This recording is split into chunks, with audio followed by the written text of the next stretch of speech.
front of Gucci in the winter, I seen you with your girls walking in your chinchilla fur. I was laid up in a cool black shader, looking at your face just pure with no makeup. A little bit of MAC lip gloss, hair in a bun, well done. Looking for a ring, I seen none, so I hopped out the coupe and hot the suit and slopping. Introduced like I'm shining, you my destiny. In your diamond cluster, too much just to touch you. Perfume down to your structure. Think I wait till the second night to fuck you. I wanna marry you, now I'm just playing. We can start with a few nights out in Malibu, surfing, laying up on Persians. Here's my number, put it in your purse and call me. On the telephone, she heard my voice. Tell me to pick her up in my Rolls Royce. If my Rolls Royce is not for ladies, then girl, I'm gonna take you in my Mercedes. If my Mercedes would have full up of the disease, then girl, I'm gonna take you in my Firebird. If my Firebird cannot take the curve, girl, put your ass on the dumb at your butt. We're getting closer. My player days is over. Well, maybe not completely, but still in all. Come here, let's your head on my bed. And let me get between your legs. Lay on your back. Take it from the back. Like a bad girl supposed to. I know you like that. Scream, wake the ladies from they sleep. Grab the sheets with your teeth. Wiggle your butt cheeks. Pour the styles over your body. Look you up. Treat you like a convenience store. Stick you up. Take you to the balcony. Pick you up. So you can look at the city while I'm digging your kitty. Then we drive into the sunset. Pull over, get up on the hood, ma. I ain't done yet. On the telephone, she heard my voice. Tell me to pick her up in my Rolls Royce. If my Rolls Royce is not for ladies, then girl, I'm gonna take you in my Mercedes. If my Mercedes would have full up of the disease, then girl, I'm gonna take you in my Firebird. If my Firebird cannot take the curve, girl, put your ass on the dumb at your bus. We've been together for a few months now.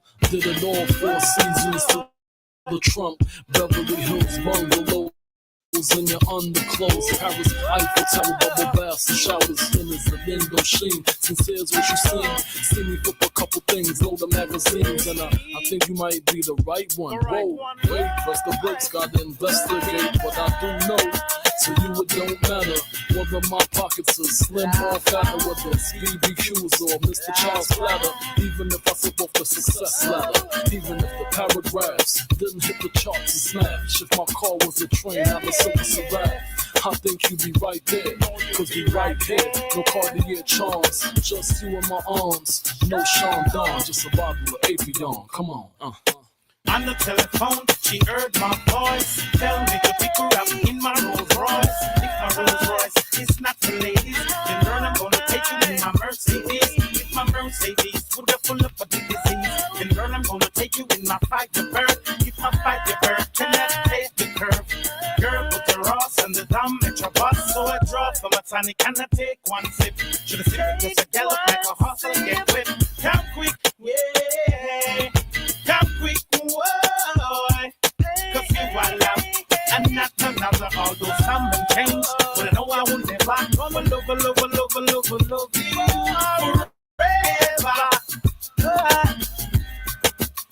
Always be there for me. Always be there. Be there for me.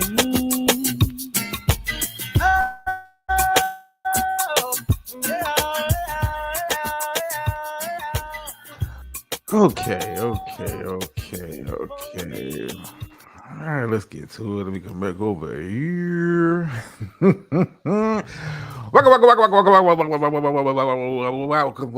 Welcome, man. Glad you joined me again on another beautiful Sunday. Hope you had a very good week. Hope you had a very good day.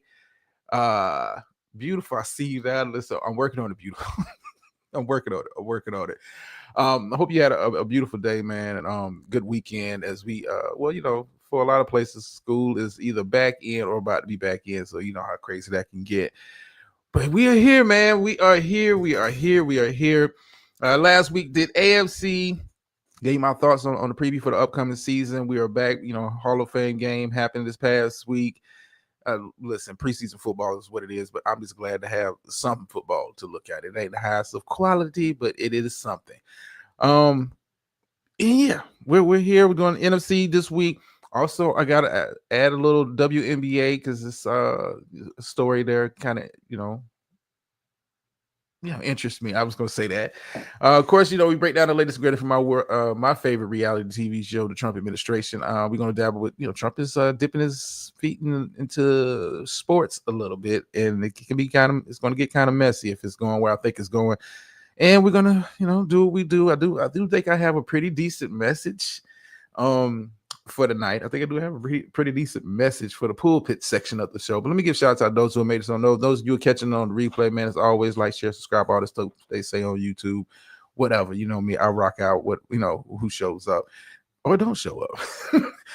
DMO, as always, early, super early. Listen, as soon as I set the live, I know DMO is go ahead and drop and go ahead and get her well wishes out the way. Hope you'll do well, young lady. Miss Murph, hey, how you doing? You in the building? That reminds me, I got to check in with the sick and the shut in this week. I have been negligent in my pastorly duties of doing it. I will make an effort to check in with the sick and the shut in. But happy that you're here, beautiful as always. How you doing?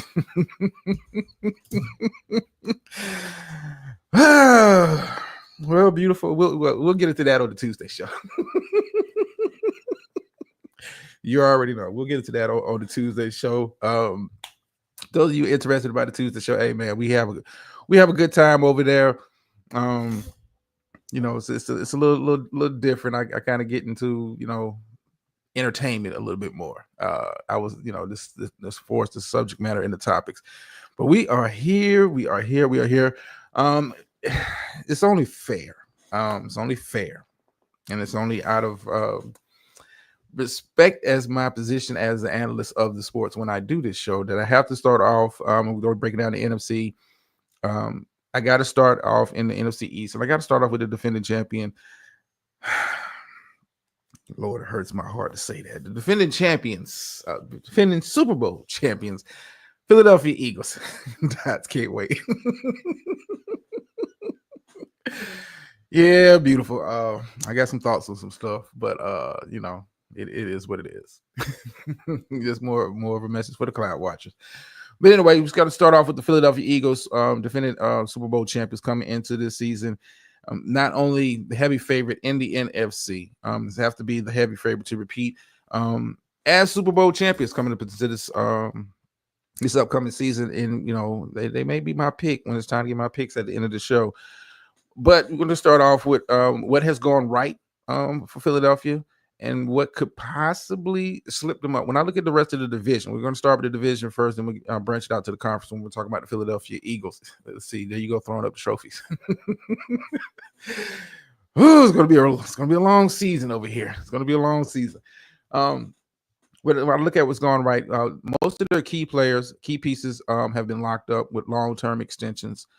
Especially on the offensive side of the football. You're talking about Saquon Barkley, who got an extension this past offseason. You already have Jalen Hurts locked in. You have A.J. Brown secured. Most of the key skill players, the guys that make the money.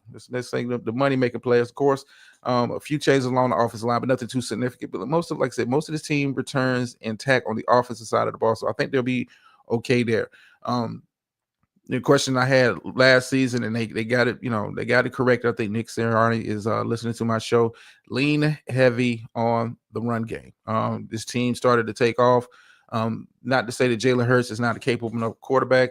He has a Super Bowl ring to his name. I've always liked Jalen Hurts since he was in college. I think he's more than capable of winning in the NFL. But this team, it functions best when Saquon Barkley is the focal point of the offense, and you saw that kind of happen during the course of last season.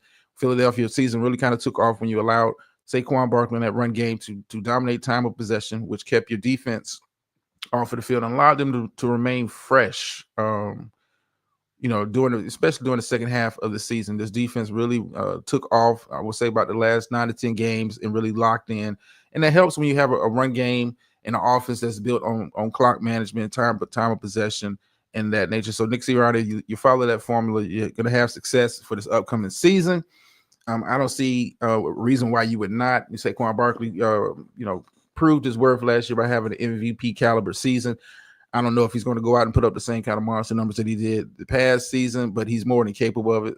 When you look at the pieces that are around, especially on the outside, I'm talking about the weapons, you have to You can't bring down, and this is the problem with playing the Philadelphia Eagles. You want to bring down 8 guys into the box to slow down, Saquon Barkley as best you can.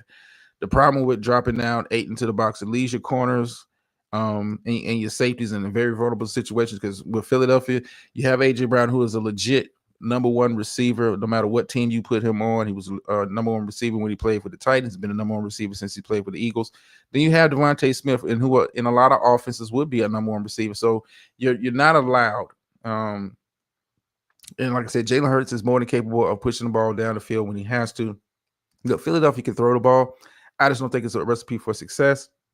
And then that's the dilemma defense is going to have this upcoming season. If Nick Sirianni sticks to the formula, they got him to the Super Bowl and won a Super Bowl. Lean heavy on that run game, force them to pick the poison. Where I do think Philadelphia may falter a little bit is along that defensive line. They still have a lot of talent on their defensive line. But you lose some of the rotational players, some of the key rotational players. I'm looking at Milton Williams, who left in free agency. But, you do have a very young secondary. Cooper DeJean, I think the kid's, what's the other kid's name? Anyway, it was another Rick. I want to say Adonai Mitchell, but I think he went to the Colts. It'll come to me. Trust me, it'll come to me.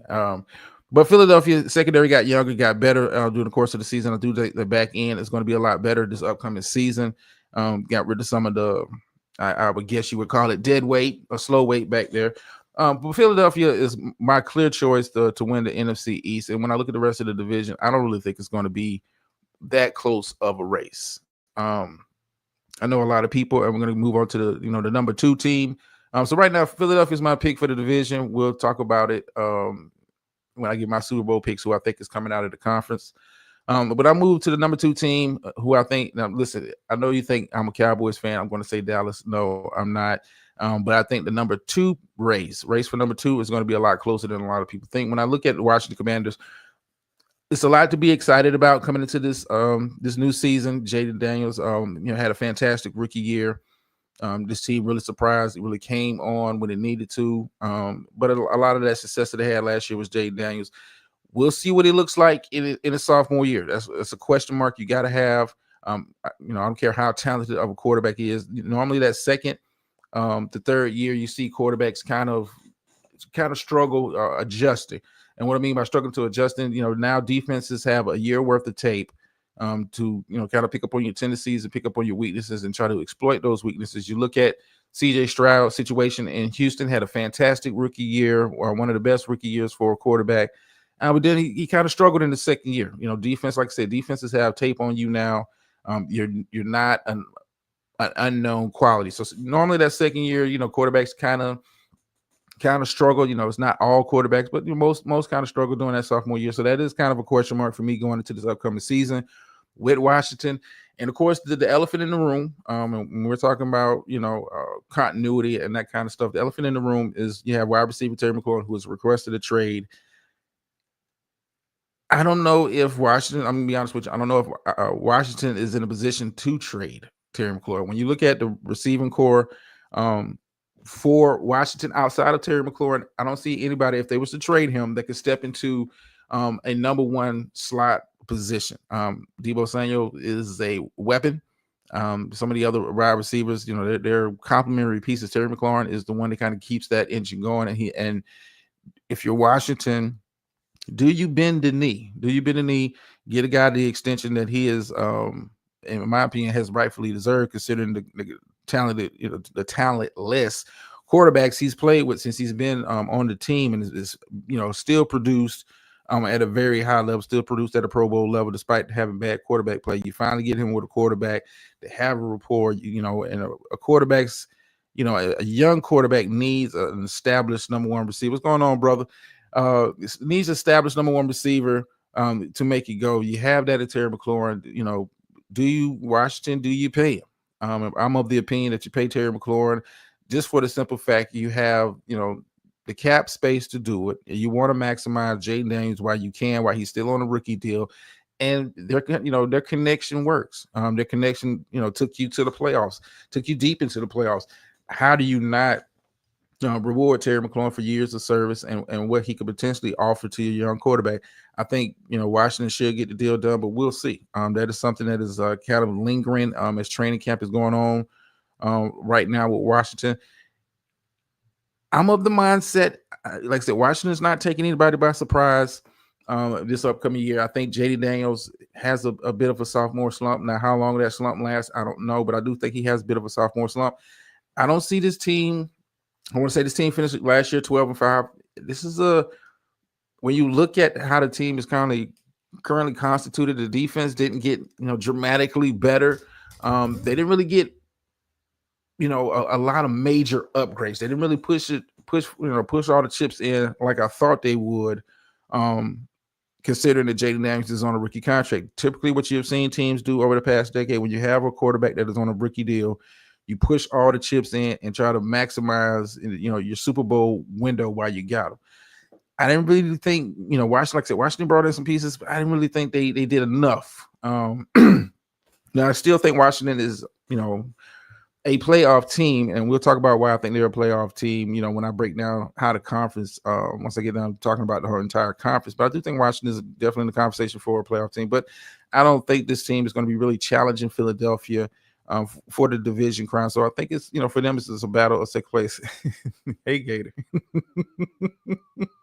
You don't read one, it's August 3rd. Hey, good people. Hey Gator, how you been doing? My executive producer has finally decided to rejoin us here. I know reruns, but I got Washington finishing second. I think, like I said, for me, this division is going to be a race for second place. I think Philadelphia is the team to beat in this division, in this conference. Washington is finishing second. Then, of course, the team I think is going to finish third. And I'm gonna be honest with you.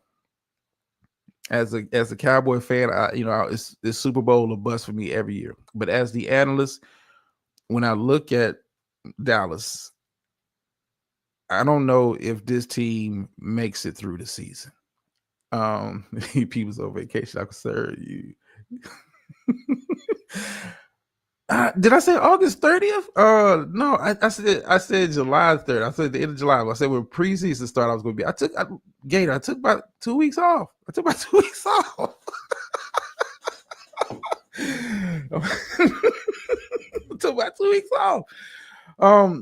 I'm not liking. Listen, I'm not liking what I'm seeing from Dallas. Let's start. The big elephant in the room, Michael Parsons, who's not been re-signed, is currently on the 5th-year option. There was hope earlier in the summer that a deal was going to be done that was going to keep him in-house, and the deal is not manifesting, and contract negotiations have broken down so much that Michael Parsons has submitted a trade request to the Joneses. I know Jerry's not going to respect it. Jerry's not going to honor it. He's not moving Michael Parsons. And this has kind of been the trend in Dallas for a very, very, very long time. Where we take it, and I say we, I'm just talking about as this is the fan in me talking. We take it to the limit when it comes to rewarding guys for years of service, for quality of service. I've seen this too many times over the years with Jerry, where Jerry likes to wait until the upteenth minute to get a deal done. Jerry wants to get the deal to be, as team friendly as possible. But sometimes you gotta pay the cost to be the boss. You gotta pay like you weigh. And what that does, that only sends a signal to the players in-house. That sends a signal to players outside of your house. Players, who may be thinking about, when it's time, their turn for free agency, looking at Dallas as a destination. Dallas is not a major free agent destination like you would think it would, with the attention that the star brings. But players are just not lining up to come play in Jerry's world. And I totally get it. Jerry has, you've seen the situation with Dak over the past couple of years. You've seen the situation with CeeDee Lamb. Yes, those deals got done. I can think back all the way to Emmitt Smith holding out the first 2 games of the season because his money wasn't right. Jerry just has a history of doing this. Michael Parsons is essential to any kind of success Dallas wants to have now and in the future. See, the NFL is real simple to really kind of break down. The NFL is real simple to break down. Three things you gotta to be successful in the NFL. You gotta have one, good quarterback play. Two, you gotta have a way to protect the quarterback so he can continue to play at a high level. And three, you gotta have guys on the other side who can get after the other team's quarterback. You gotta have excuse me, gotta have all three of those in place to be successful. When you look at let's take the Kansas City Chiefs last season. Yes, you have the quarterback, but you didn't have number two, which is the protection to allow that quarterback to flourish and take advantage of all his gifts.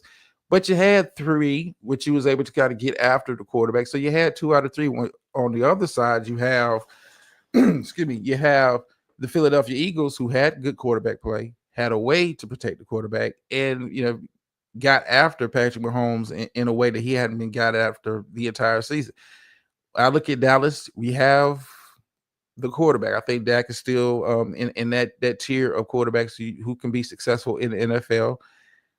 Some questions along the offensive line, but I think for the most part, this offensive line can protect the quarterback. But without Michael Parsons, I'm just going to say this outright: without Michael Parsons, Dallas is going to have a hard time getting after the quarterback. You got to have at least all three of those in place to have any real long-term success. When I mean long-term, deep playoff runs, Super Bowl type runs, you got to have all three of those in place. Without Michael Parsons, it's not happening with Dallas.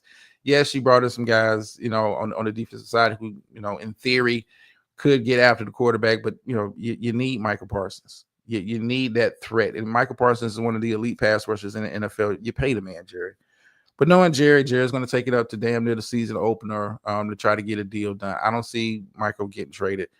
And for that reason, this another year, another distraction by Jerry. You also have the question mark. You have Schottenheimer, first time head coach, for real. He's what kind of culture, what kind of, what is he going to do out there? What is his philosophy going to be? You bring in a new defensive coordinator, comes over from Chicago. It's a lot of question marks. And for me, it's too many question marks for me to say Dallas is really going to challenge for the division. Now, could Dallas make the playoffs? Most certainly could make the playoffs if healthy, but I'm not going into the season with a lot of we're not going to the Super Bowl. But Dak, Miss Murray, I think Dak is a Super Bowl. You can win a Super Bowl with Dak, but you got to have the right circumstances in place. Dak is not a guy that can carry a team, and that's why I don't put him. And it's certain quarterbacks in this league. Namely, when I think of Patrick Mahomes, I think of Josh Allen, I think of Lamar Jackson, and to a degree, Joe Burrow. I think Joe Burrow has got to be fourth for me, and it's not about the physical gifts. Those four quarterbacks for me are able to carry teams. What I mean by carry teams, to overcome deficiencies the team may have in certain areas if need be. Like Dak can go out there and put up good numbers, but at no point have I ever felt like Dak was the guy that's going to carry the Cowboys to a Super Bowl. He just not that guy. It's nothing wrong. Like I had that same opinion of Jalen Hurts. He's got a Super Bowl ring. If you said Jalen Hurts is going to lead this team, he's going to carry the Eagles. You saw how that looked for Philadelphia last year when he was throwing the ball 30 plus times a game. They was losing. It's only a handful of guys that can carry a team, and Dak is not one of them. Do I think? I hope y'all keep thinking. The analyst part of me, Ms. Murphy. I'm going into this season thinking Cowboys are going to win the Super Bowl, but while I'm on the microphone doing my show, I got to keep it honest. Yeah, brother. Yeah, I remember that too. We went on to win the Super Bowl the year. If Michael Parsons, listen, I'll take that. If Michael Parsons has to miss the first 2 games of the year, get his contract, and we win the Super Bowl, I'll take that. But I don't see that happening. I just don't see that happening. But I got Dallas finishing third in the division. I think the NFC East outside of Philly, it's going to be a lot closely competitive, more competitive than a lot of people think. And I'm talking about the number 4 team on the list, the New York Giants. Listen, Giants bring in Russell Wilson, Jameis Winston, excuse me, for the quarterback position. You draft Jackson Dart. Listen, I'm not going to put the Giants as you guys know I pick sleeper teams every year from each conference. I'm not going to put the Giants in that sleeper team category, but I like I like what I'm seeing in New York. I don't know if they're going to be able to kind of put it together. I don't know if this is you know, I like what they got in New York. And when I'm talking about what I like, you got steady quarterback play. Russell Wilson is not a guy that's going to. This is not MVP Russ from the Seahawks days, but he's more than capable of winning you football games. I like what they've done along the offensive line. I think another year with Malik Neighbors, Wandale Robinson, that is a good enough, leading that wide receiver group. I think they're good enough to be competitive. I like the running back room that they have in New York. And I think the defense is going to be Dallas will overachieve, but no Super Bowl for you. Gator, listen, Dallas wins the Super Bowl. I have to come up with a crazy bet. Dallas wins the Super Bowl.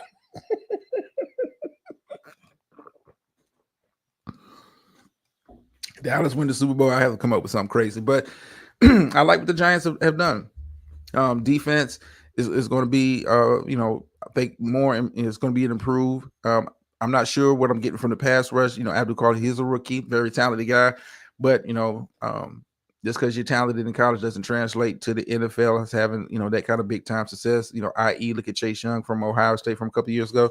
But the combination of him, Brian Burns, maybe Kayvon Thibodeau, gets back into his bag a little bit. I think last year was a down year for him, but I like what the Giants have kind of starting to put together for the most part. I don't agree with the Jackson Dart draft pick, but overall, I like what New York has kind of got going on there. They're not going to be my sleeper pick, but I think this is the team that's going to be a lot more competitive than a lot of people think. I know people are not high due to the quarterback situation with them. You got the worst one in the division. I was going to keep it a buck, but it's not like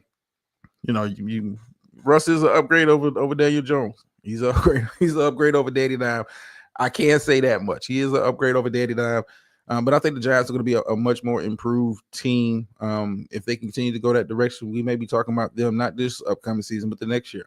I like what I see as far as the pieces they got in New York. They're really taking an interest to invest along that offensive line. I like the wide receiver room. Quarterback is probably the question mark. Running back, room is sufficient enough to get stuff done. And this is a team that can continue to add pieces. But New York is going to be a lot more competitive than people think. So right now to the division, of course, I got Eagles. I got Commanders. Go out on a limb. I'm gonna go out on a limb. I said 3 teams make the playoffs from this division.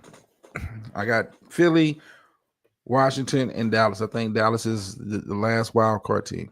And all of this stuff is health for me. I think, offensively, Dallas is too good to not make the playoffs. And when you look at the rest of the conference, I'll be hard pressed to find a lot of teams offensively that can, get it done. But I got 3 teams coming out of this division for the playoffs. Moving on, we went east. Let's go south a little bit. NFC South, defending division champions, Tampa Bay Buccaneers. I'm not sure how I feel about Tampa Bay. This is a team that didn't really make a lot of improvements over this past offseason. Was won a division last year. Baker Mayfield played out of his mind, but now his offensive coordinator is going and taking a head coaching job. So he's got yet another offense, a new, Baker Mayfield keeps getting new offensive coordinators. And I'm not sure what philosophy this new offensive coordinator has going on. I don't know if he's going to keep some of the same principles in place that has allowed Baker Mayfield to play at a Pro Bowl level. But Baker Mayfield, when you look at the rest of the division, is the best quarterback in the division. You bring back Mike Williams, of course, Chris Godwin. I like Tampa Bay, but this division for me is kind of wide open. I think really, I'm be honest with you, I think only one team comes out of this division. Whoever wins the division is going to be the only team that goes to the playoffs. I'm not as hype or high on Tampa Bay. Even though they won a division last year, I'm not as hyped on Tampa Bay coming into this upcoming season. Just for the simple fact you bring in a new offensive coordinator. Your defense didn't get markedly better, and that was kind of an Achilles heel down the second half of the season. Baker Mayfield is in the offensive. If it's producing like they were last year, they're going to be okay. But defensively, this is not a team that puts a lot of fear in my heart. Is being able to get key stops when they need to. Tampa Bay, you have the luxury of playing it in a bad division, but I think the division outside of the New Orleans Saints is going to be a lot better this year. And I'm not picking Tampa Bay. I'll be honest with you, I'm not picking Tampa Bay to win the division. Could they? Yes. There's that much uncertainty with the offensive play calling going into the season for me. Like I said, new offensive coordinator.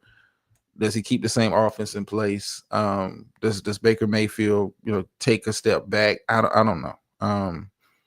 There's too many question marks on the offensive side of the ball. And like I said, defensively, I don't think they did enough to bolster that side of the football to really, really push themselves into the upper echelon of the NFC. But Tampa Bay could win the division. I'm gonna be honest with you. Tampa Bay could win the division. I'm not picking them to win the division. The team I'm picking to win the division this year is the Atlanta Falcons. I think the Atlanta Falcons, when I look at the changes that they made on the defensive side of the ball, especially with the defensive approach they took to the draft, bringing in Javon Walker, bringing in James Pierce, pass rushers, SEC players. So you have that kind of going for them, but they really put a lot of emphasis and a lot of focus on improving that defense. And the defense is what kind of held them back last year. I think this defense is going to be a lot more improved, and we're going to get Michael Penix full year as a starter. I think he played well enough during the second half of the season to warrant keeping the job. Of course, you still have the Kirk Cousins contract thing going on, but I like Michael Penix Jr. Thought he was a very talented quarterback when he got drafted. Drake London play seemed to improve and really kind of take off with him in place. We'll see if we ever get anything out of Kyle Pitts. The biggest, I don't want to call the dude a bust because the quarterback play in Atlanta has not been fantastic, and he's not really been a focal part of the offense. But I think, Kyle Pitts, this might be his breakout year. I'm not sure what kind of numbers he puts up, but I think this might be his breakout year. Of course, you have Bijan Robinson in the backfield, one of the most talented running backs in the NFL. And I think the offensive line is going to play well enough to and keep Penix upright. He might have a bit of a sophomore slump, not much so as Jaden Daniels, because it's not that much film on Michael Penix as it is Jaden Daniels. But I think Michael Penix, for me, in that offense, and like I said, the improvements that they made along the defensive side of the football pushes them ahead. For me, I got them finishing ahead of Tampa Bay in this division. I like what I see in Atlanta. I like the kind of culture change that they're having there. We're really putting emphasis on the defensive side of the football. I think offensively they'll be okay. We got a reliable run game and improving pass offense. I got the Falcons finishing first in the division. I think it's going to be a very close race, but I do have the Falcons finishing first in the division. Moving on to the other teams in the division, Carolina Panthers.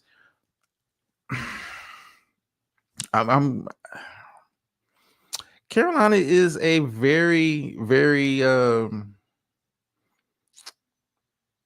very confusing kind of situation. This was a team that struggled with the decisions at the quarterback position. Bryce Young finally seemed like he got it together in the back end of last season. Then the team, you bring in the wide receiver McMillan, you draft him. Carolina they have a sneaky potential to really shock some teams this year. I wouldn't be surprised if Carolina makes it more of a race in the NFC South, but defensively, I don't think they did nearly enough. Defense was the major problem last year. I don't think they did nearly enough to improve it. And for that reason, I'm not, predicting a lot of success for Carolina. Like I said, Bryce Young looked good the back end of last season, but what does the game tape tell you? He kind of he has moments where he struggles, turns the ball over. Um, like I said, offensively, they don't scare me. This is a team that has a little bit of talent in a couple of places, but this team doesn't scare me. Offensive line is not, you know, that elite. This Carolina is they give me vibes of a 6-7 win team. I think they're going to be a lot more competitive this year, but this is not. It's a talent gap. It is definitely a talent gap between them and the top two teams in the division. Like I said, um, Bryce Young is he looked okay back in the last season, but I'm not picking him over Penix. I'm not picking him over Mayfield, and I think that's. I'm not going to say he's holding them back, but you got to look at management. Like what are we doing in Carolina? What are we really doing in Carolina? I don't have a lot of faith in the Panthers for this upcoming season. I don't think they're making the playoffs. A team I damn sure don't think is making the playoffs is the New Orleans Saints. Derek Carr retires. I don't know what you're doing at the quarterback position. To be honest, depending on who you talk to, different people have the inside track to the number one quarterback spot. I mean, New Orleans is a team that they don't do anything well. This is not a team that is known to light you up with passing. This is not a dominant run attack. This is not a stifling, shutdown, lockdown defense. This is a middle of the pack team. Like for me, when I look at New Orleans, yeah, you have talent in certain spots. I like Chris Olave, the wide receiver. They have talent. Like I said, they have talent in certain spots. I like a couple pieces on defense, but this is not a team. Oh geez. As long as Bryce, how you doing, Alan? As long as Bryce gets good protection, you can look for Carolina in the postseason. I don't like what they did with their offensive line. I'll be honest with you. I just don't like what they did with their offensive line. When you look at the back to the Saints, they don't do anything particularly well for me. They just don't. Quarterback position is uncertain.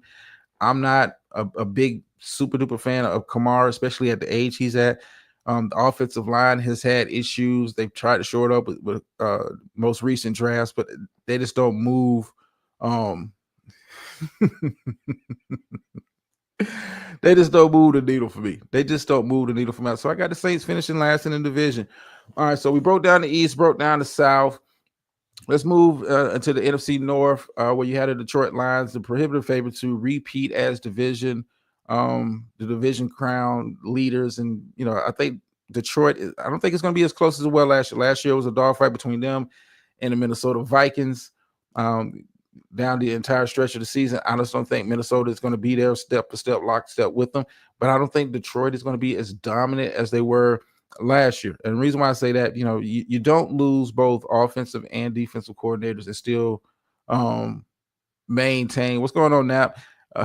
Saying deuces to Jerry World. Yeah, Nap, listen, man, you ain't got to rub the Michael Parsons stuff in my face, man. I know. I know. But back to the Detroit Lions, you lose both offensive and defensive coordinators. You still had the talent there. The talent does not change. You did add some pieces along the defensive side of the football where you kind of struggled at last year. For that reason, I don't think this is a team that's going to win 15. I want to say they finished 15-2 last year. Yeah, I think it was 15-2 last year. I just don't think they finished 15. But this is a team that can comfortably win 13, maybe 14 games. When you have Jared Goff, you have the weapons that they have on the offensive side of the ball. Defense, if the defense can step up just a little bit, get more of a pass rush. They had that with Aiden Hutchinson before he went down. We're not sure what he looks like coming off of the injury. But when I look at the rest of the division, they kind of have to put that in perspective when I'm giving these predictions. Detroit, for me, is still the cream of the crop of the division. I think they win a lot more comfortably. The team I got finishing second is not the Minnesota Vikings, but I got Green Bay finishing second in the division, and it comes down to changes at the quarterback. And we'll talk about that with the Vikings in a minute. I think Jordan Love, for me, if he can get back to not turning the ball over as much as he did last season, Green Bay has the talent on both sides of the football to really push Detroit. I think with Green Bay last year, what they struggled with was turnovers. A lot of that doing with Jordan Love and receptions, but it was a team that was very competitive. Was in a lot of those games that even that they lost, but they just could not close the deal because you can't keep turning the ball over. I think Jordan Love cleans that back up, gets back to what he played like in 2023, where he didn't turn the ball over that much. I want to say he had like 3 interceptions that year. It was like 3 to 5 interceptions that year. I think Jordan Love steps up his play.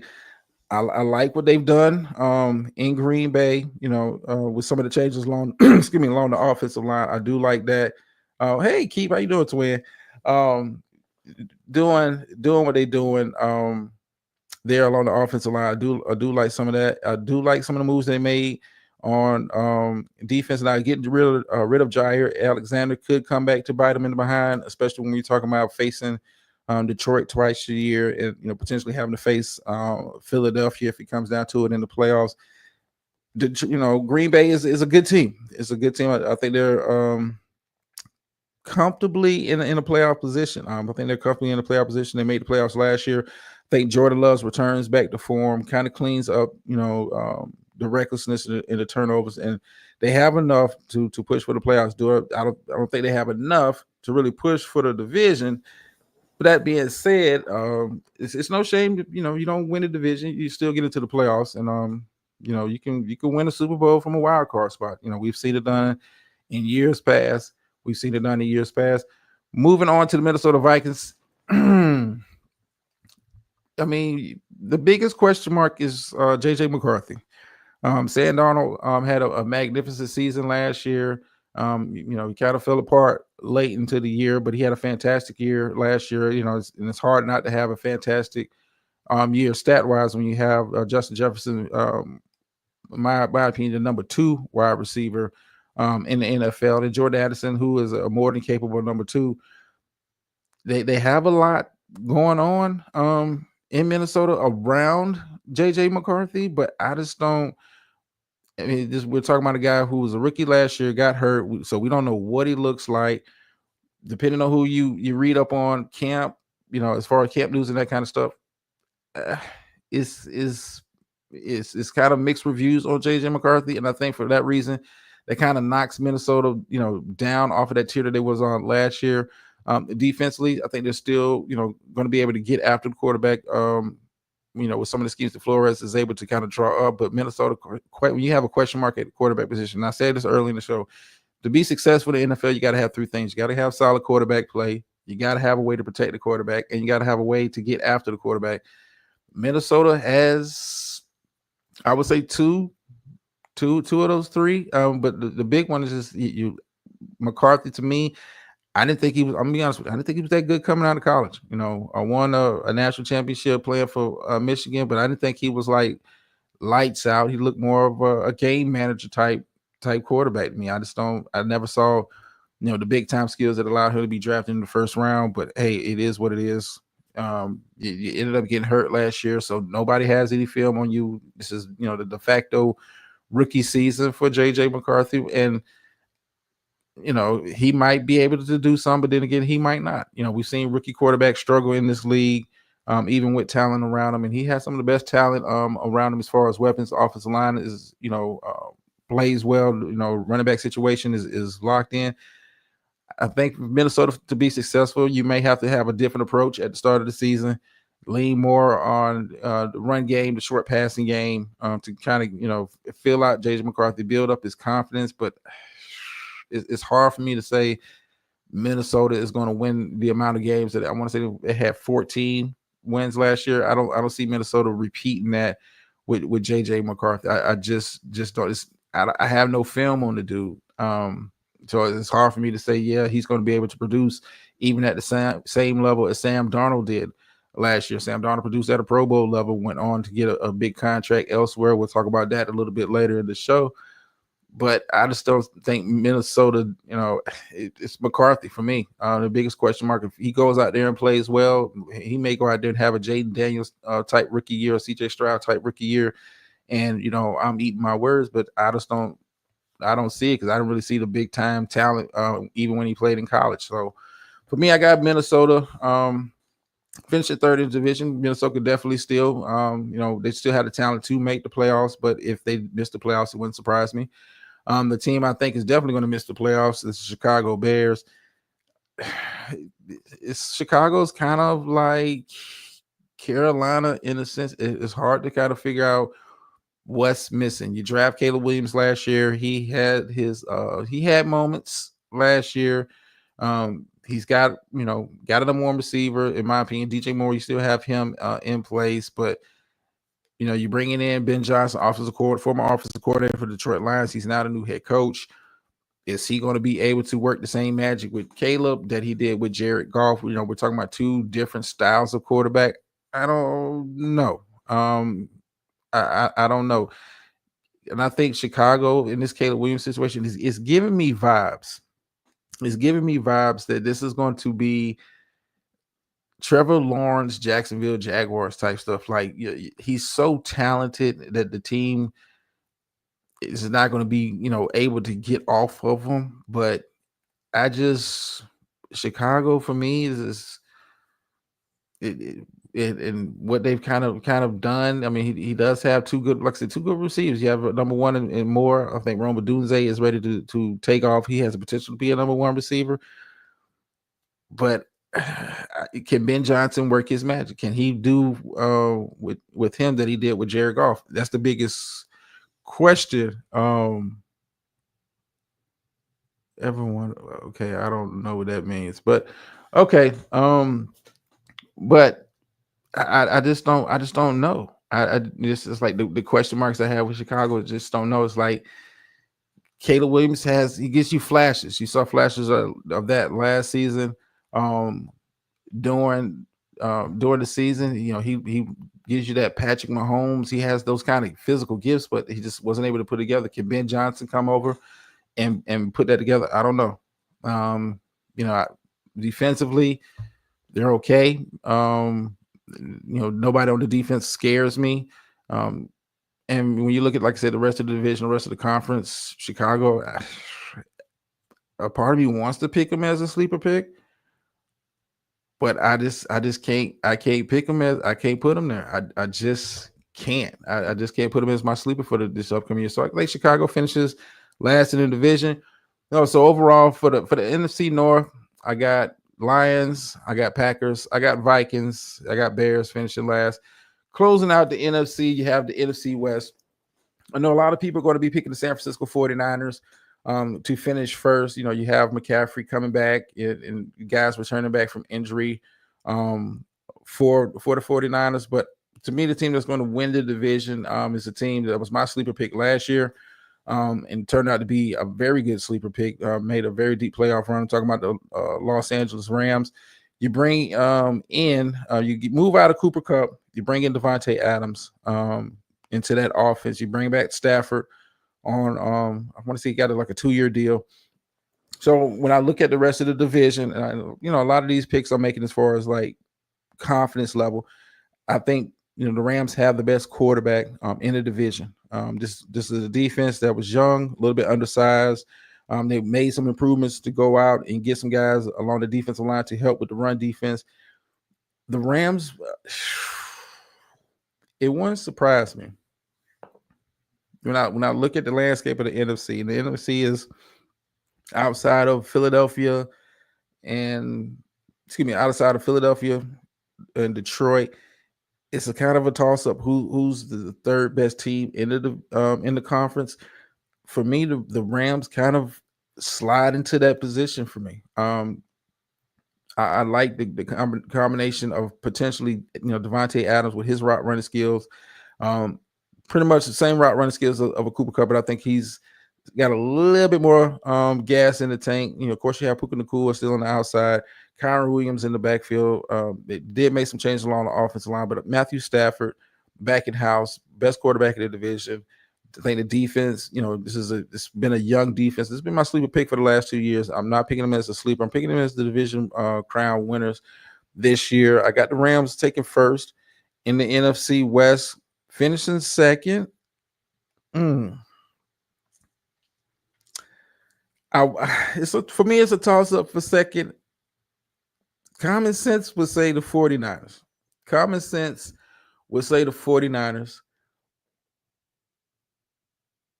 But my gut is telling me the Cardinals are going to finish second in this division. Like I said, I'm going to explain what I'm saying. Common sense says 49ers. Of course, you have Christian McCaffrey, um, Brock Purdy. You know, the defense played fairly well last year. On paper, like, and besides a lot of these picks are, made sometimes in the media. On paper, the 49ers, considering you have hopefully a full season of McCaffrey. You have the easiest schedule coming into this season, so you would think they would finish at the top or near the top of the division. But no Ayuk, wide receiver room looks a mess. Offensive line can barely afford to have injuries. Looking at Trent Williams, who I want to say turns 38 this upcoming season, 37 or 38 this upcoming season. Defense, Greenlaw's gone. Have some subtractions on the defensive side of the ball. I say common sense would say with the easiest schedule, they'll be able to easily win 10, maybe 11 games. But I'm just not, I'm not 100% sold on Brock Purdy to be able to carry our offense. And when I look at the Cardinals, Cardinals were a team I watched very closely last year. They were a team that played hard under head coach Gannon. This team is, but it was a talent thing. They went out, I think, got some pieces on the defensive side of the football that could push them in the number 2 spot. What am I gonna do? I gotta be on record. I'm just gonna say this. I got 49ers finishing second.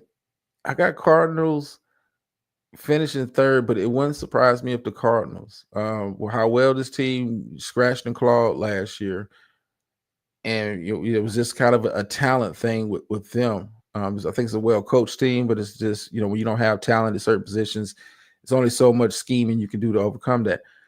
It wouldn't surprise me if the Cardinals finish second in this division. Now, the team I think finishes last, and it's no disrespect to Nick. I think this is going to be a very competitive division. Nonetheless, the fuck. I'm sorry, beautiful. Listen, beautiful. We'll talk about it. We'll talk about it. But the team I got finishing last in the division is the Seattle Seahawks. They bring over Sam Darnold to the quarterback room. You move off of DK Metcalf, but you do have JSN out there. No Tyler Lockett is out there. Offensive line has been the biggest question mark for this team for the last 3 to 4 years. You didn't really make a lot of major changes along the offensive line. And how much confidence do you have in Sam Darnold to have a repeat performance? To have a repeat performance of what he had last year with Minnesota. Listen, he had a lot of talent in Minnesota. Proper run game, proper offensive line play, excellent weapons on the outside. When you look at what he has in Seattle, it's not a lot to be excited about. I'm going to be honest with you. It's not a lot to be excited about. They tried to, this offseason add some pass rush help to the defensive side of the football, but Sam Darnold, can you really be confident in him to even come close to replicating the season that he had last year? I don't think so. I just don't think so. For me, Seattle takes a step back this year. This is a team I'm not picking to make the playoffs. So, with all that being said, and I've been running my mouth for a minute. With all that being said, I got the Eagles. Here's I'm giving you my conference picks and I'm giving you my Super Bowl picks. I got Eagles. I got Eagles and Rams for the NFC Championship. I got Eagles and Rams for the NFC Championship. And on the AFC side of the ball, I got Bills and Ravens in the AFC. I got Bills and Ravens in the AFC, Eagles, Rams. I know somebody's writing this down because they're going to throw it up at me at the end of the season. But I got Eagles, Rams in the NFC. I got Bills, Ravens in the AFC. And my Super Bowl picks, I got Eagles coming out of the NFC. and I got Bills coming out of the AFC. And my Super Bowl pick, I wish I had a drum roll, but my Super Bowl pick,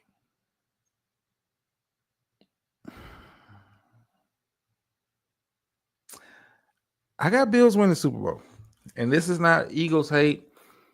I just think the play of Josh Allen, and like I talked about earlier in the show, he's one of those quarterbacks that elevates the team. And when you look at what Buffalo and Eagles, they match up very well. Good offensive line play, good defensive line play. You know, Buffalo doesn't have a Saquon Barkley. Ooh, that was close, Jalen repeat. I knew you were coming, Gator. I got Bills, and I just think Josh Allen he raises his play. I just don't think the Chiefs are going to be that roadblock like they have been. I got Bills. I got Bills. I know Gator's going to remind me if the Bills get eliminated in the playoffs, like there you go, picking wrong again. But I got Bills over Eagles. Nothing against the Eagles. If the Eagles were to repeat, it wouldn't surprise me. I think they're that well put together of a team. I've praised how the job Howie Roseman has done as the GM and putting pieces together. Who you think? You think Josh is going to be MVP? I didn't think Josh Allen should have got MVP last year, brother. He put up numbers, MVP. It wanted him the MVP, but I think Lamar Jackson had a better season. If we're just looking at the numbers, and of course, you got to equate team success up in there. I think Lamar Jackson is kind of at that point with his level of play. Lamar Jackson is a fantastic quarterback. But I think voters, when it comes to choosing these awards, sometimes they get fatigued. They like something new and something different. Like Lamar Jackson, to me, had a stat wise and all of that put together, had a better season. But they went with Josh Allen for the MVP. So I'm not mad at it. I think he's going to have another good season. I think Josh Allen is going to be definitely in the conversation for MVP. But I got Bills. Coming out of AFC and beating Philadelphia. Now it would hurt. I said, let me take the analyst hat off for a second. It would hurt my heart, as a Cowboys fan, to watch Philadelphia, hold that Lombardi trophy yet again. Would it surprise me? Would I be in shock if the Eagles win the Super Bowl? No. But I think for me, those are the two best teams in the NFL, and I think they meet up in the Super Bowl. But I got Bills.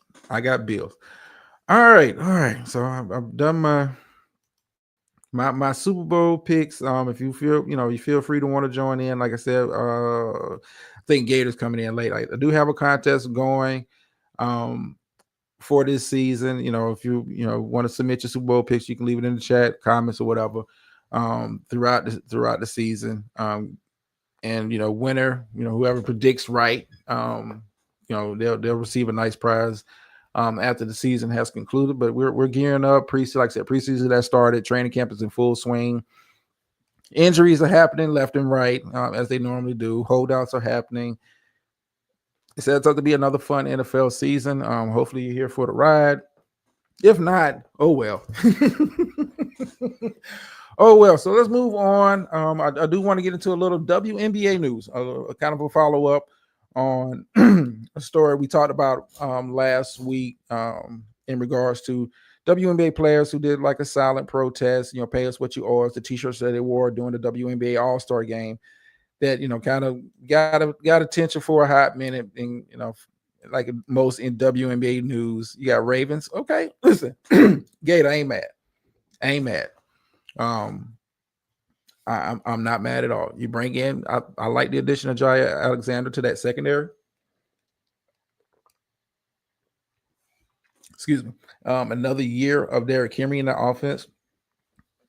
I'm not mad. You got Ravens. I can live with that.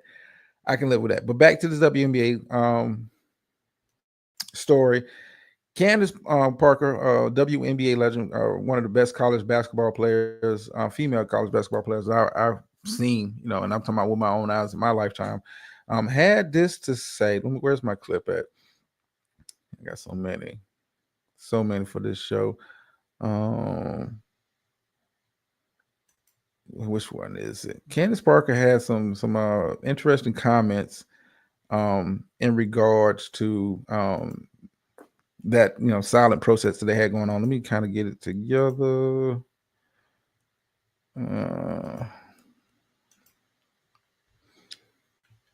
All right.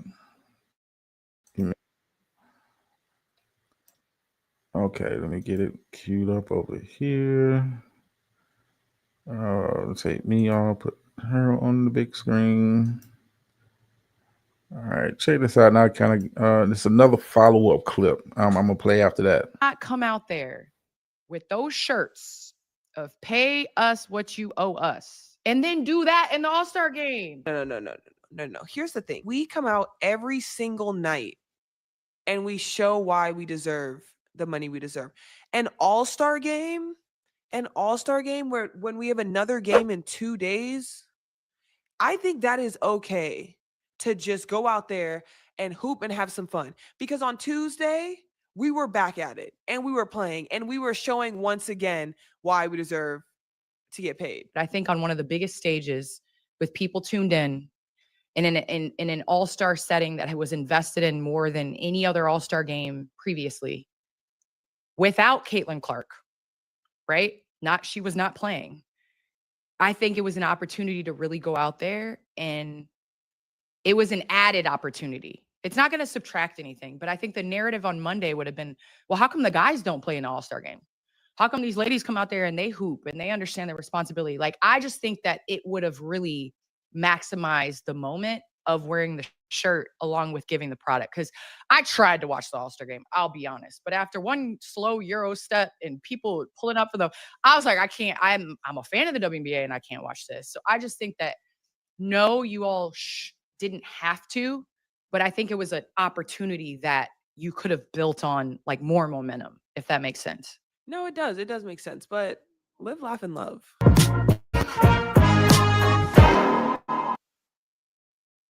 All right, give me just a second. Let me cue up the second clip. Where is it at? Okay. On the screen. Okay. I'm coming over here. Okay. And here's a kind of a response to the Candace Parker conversation piece in regards to the WNBA. Check this out. All right, y'all. So Candace Parker is trending because she said that you can't go out there and say, pay us what you owe us, and do what you did at the All-Star game, which is not play competitively. But I'm glad she opened the door for us to have this discourse, and she has a podcast with Aaliyah Boston. I'm glad, because we get to see this contrast. We've all known that old school Black women versus new school Black women have had this contrast in their form of activism, right? Candace Parker represents a generation in which it's you do that work, you do the best that you can, and you will be recognized. They will see at some point. I think the younger generation is the result of waiting and seeing and hoping and wishing, right? One of the main contrasts in the old school Black woman versus new school Black woman that I've experienced is that they always believe that there's some level of decency at which you can perform at that people will start to acknowledge you. And that is just false. False, false, false. Waiting around for someone to do for you what you should do for yourself, or suffering in silence, is just not the way anymore. And that's why we're seeing a lot of the players who have larger platforms, like an Angel Reese, take their voice and use it constructively as their form of activism. So respectfully, Candace Parker can be the GOAT and represent a different thought, mindset in the WNBA. There are a lot of players who probably share her same sentiments, while these new players are tired of waiting. They ready for their money. They ready for things to change, and they are going to do it themselves. All right, let me come back over here. Okay, let me change something real quick.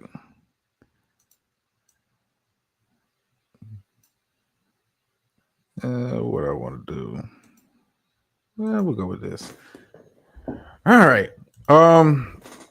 Let's go. Let's kind of get into it. We've talked about it previously on the, at different points throughout the course of the year. The WNBA players, wanting more money. This is a topic we've talked about over here on this channel on several occasions. Them, for a lot of players in the WNBA, listen, this is not their bread and butter. Most of the players make a bulk of the money that they do make. If it's not on endorsement deals, they make it playing overseas, playing in the Euro leagues, playing over in Russia.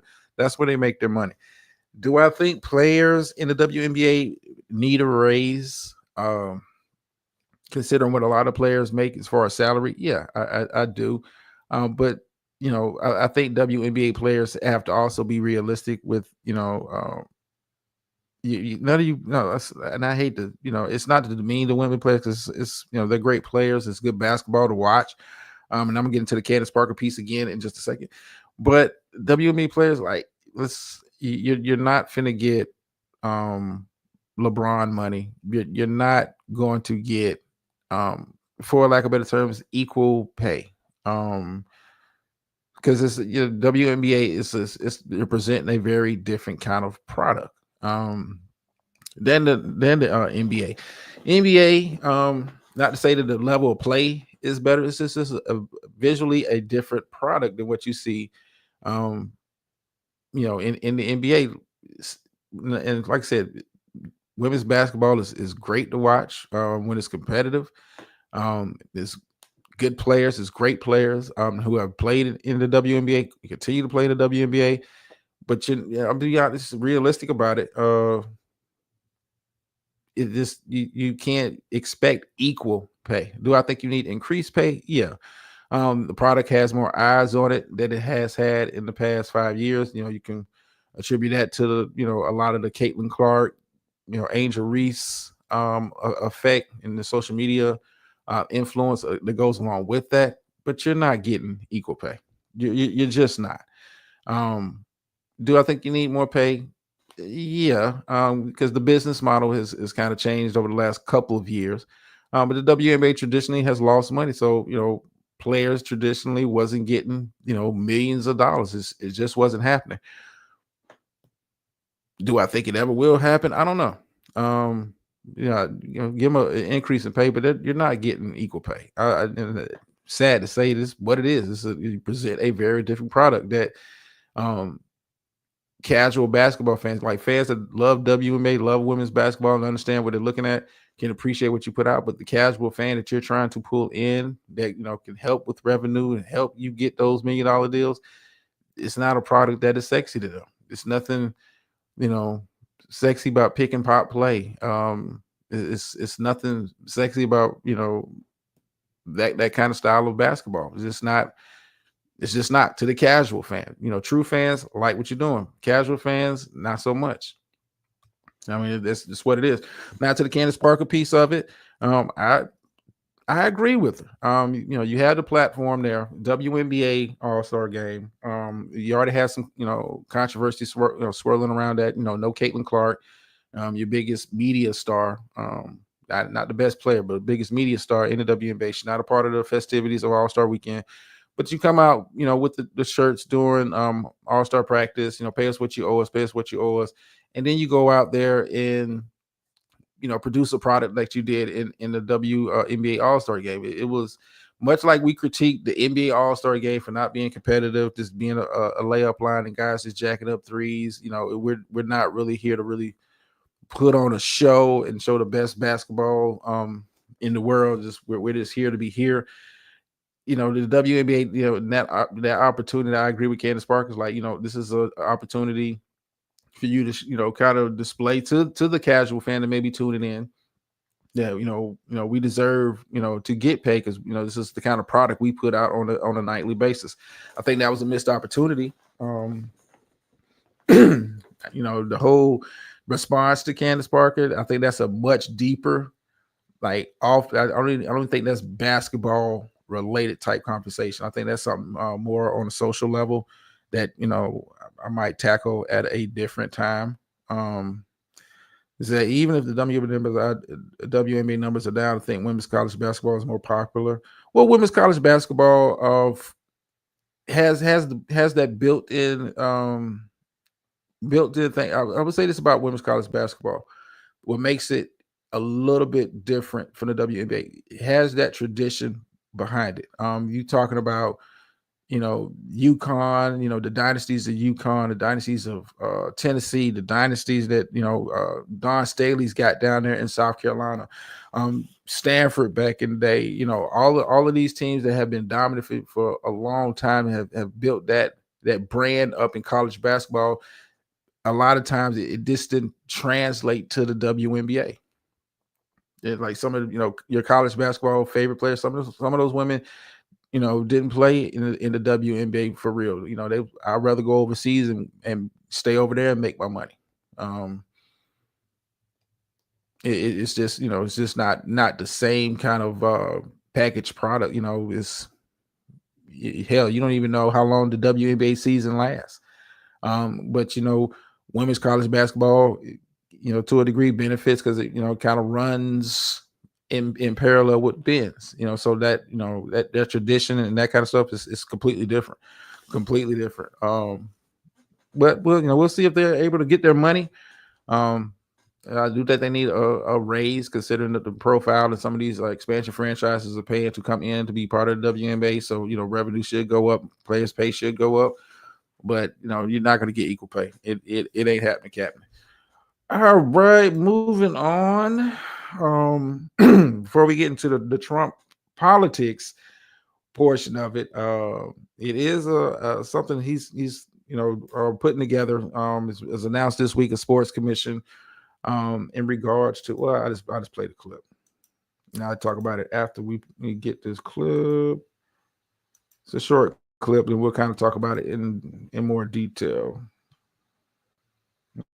Okay, let me get it up on the screen. Have asked to join the council, and we're going to let some of them come in, but they're going to also be working on college football in terms of what happened. It's a mess. What happened? It's what they're doing with college football, and the fans are upset about it, and players are being taken from team after team and being traded around like playing cards, and a lot of money's passing and nobody knows what's happening. So these people behind me are going to be very much involved in figuring that whole thing out and working on it and trying to bring some sanity to that incredible, not only the football, college sports, very, very bad for women. Very bad what's happening because now all of a sudden there's no women that are able to get the money that they're talking about. It seems to be going mostly to football, some basketball, and women's sports are being totally decimated. We know that, Annika, with this. It's all going into football and some to basketball, and everything else is being left behind. And women are being left behind, and lesser sports are being left behind. And the Olympics is being decimated because that was like training for the Olympics. And now we're not going to have that many of those sports left. The smaller sports, they're almost going to be completely wiped out. This is crazy what's going on. We banned men from competing in women's sports. And last week, the United States Olympic and Paralympic Committee announced that they will be complying with that order. So there won't be. All right. Excuse me. Let me get back into. Okay, for the Trump. Okay. We'll get there. Let me tackle this piece here. Trump and the Sports Commission has kind of come out. And you hear them talk about the NIL. It's been floated around the past couple of weeks that Trump is considering. Now, I don't think he's actually followed through with it, but considering an executive order to limit the NIL money that is currently, taking over college sports since it's being allowed. We've talked about NIL deals, NIL money, the kind of money that is floating around, and how players are, in my opinion, rightfully getting paid for services rendered. You're talking about the billions and billions of dollars that the NCAA is able to negotiate as far as TV deals, rights deals, all these kind of deals that they have.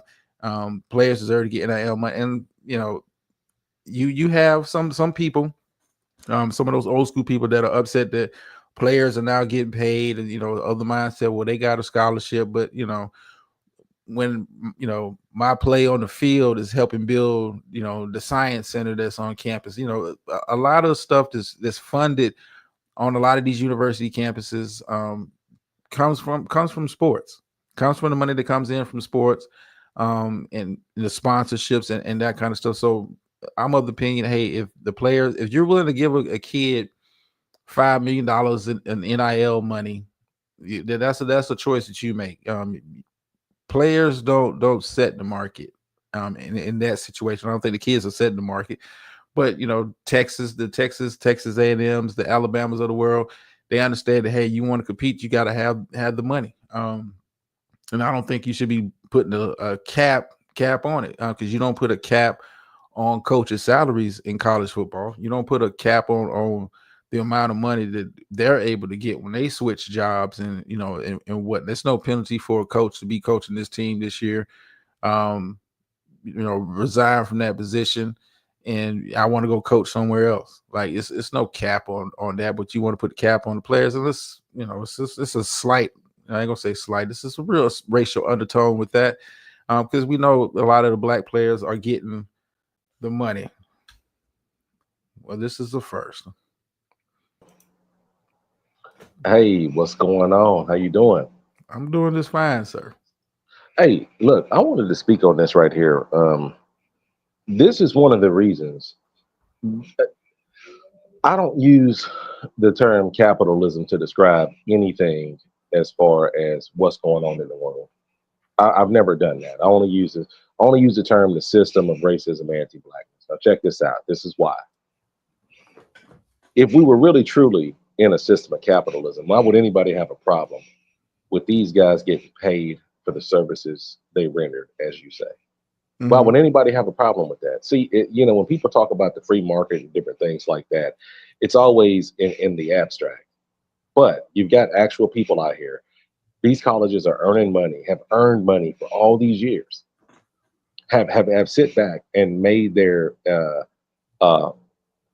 institutions, built their institutions off the play and off the backs of what's going on. These institutions have been allowed to go ahead on and drop commercials and do different things. In other words, everything they were doing was all about profit, basically with slave labor. Okay, and that's pretty much what the place that we call America is all about. It's all about having a base of people work for pretty much nothing, and somebody else just gain, all of the benefit from that labor.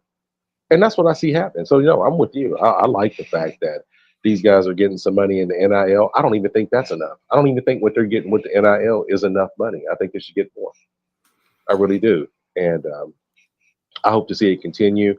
But look at the president of the United States sitting up there, and who he's speaking on behalf of is the institution. So I just wanted to add that little bit in there. People talk about capitalism and different things, socialism, communism, whatever. Look, no, none of that applies in this situation. These people are looking to, the only thing they want to capitalize off of are the efforts of other people. The only thing they want to socialize are the efforts of other people. The only thing they want to commune are the efforts of other people, and to make maximum profit off that. So that's pretty much my commentary. Okay, well, yeah, I agree. I appreciate you adding your input to that. I agree. Players have for a long time have been getting, let's call it, the R word, have been getting messed over about their money.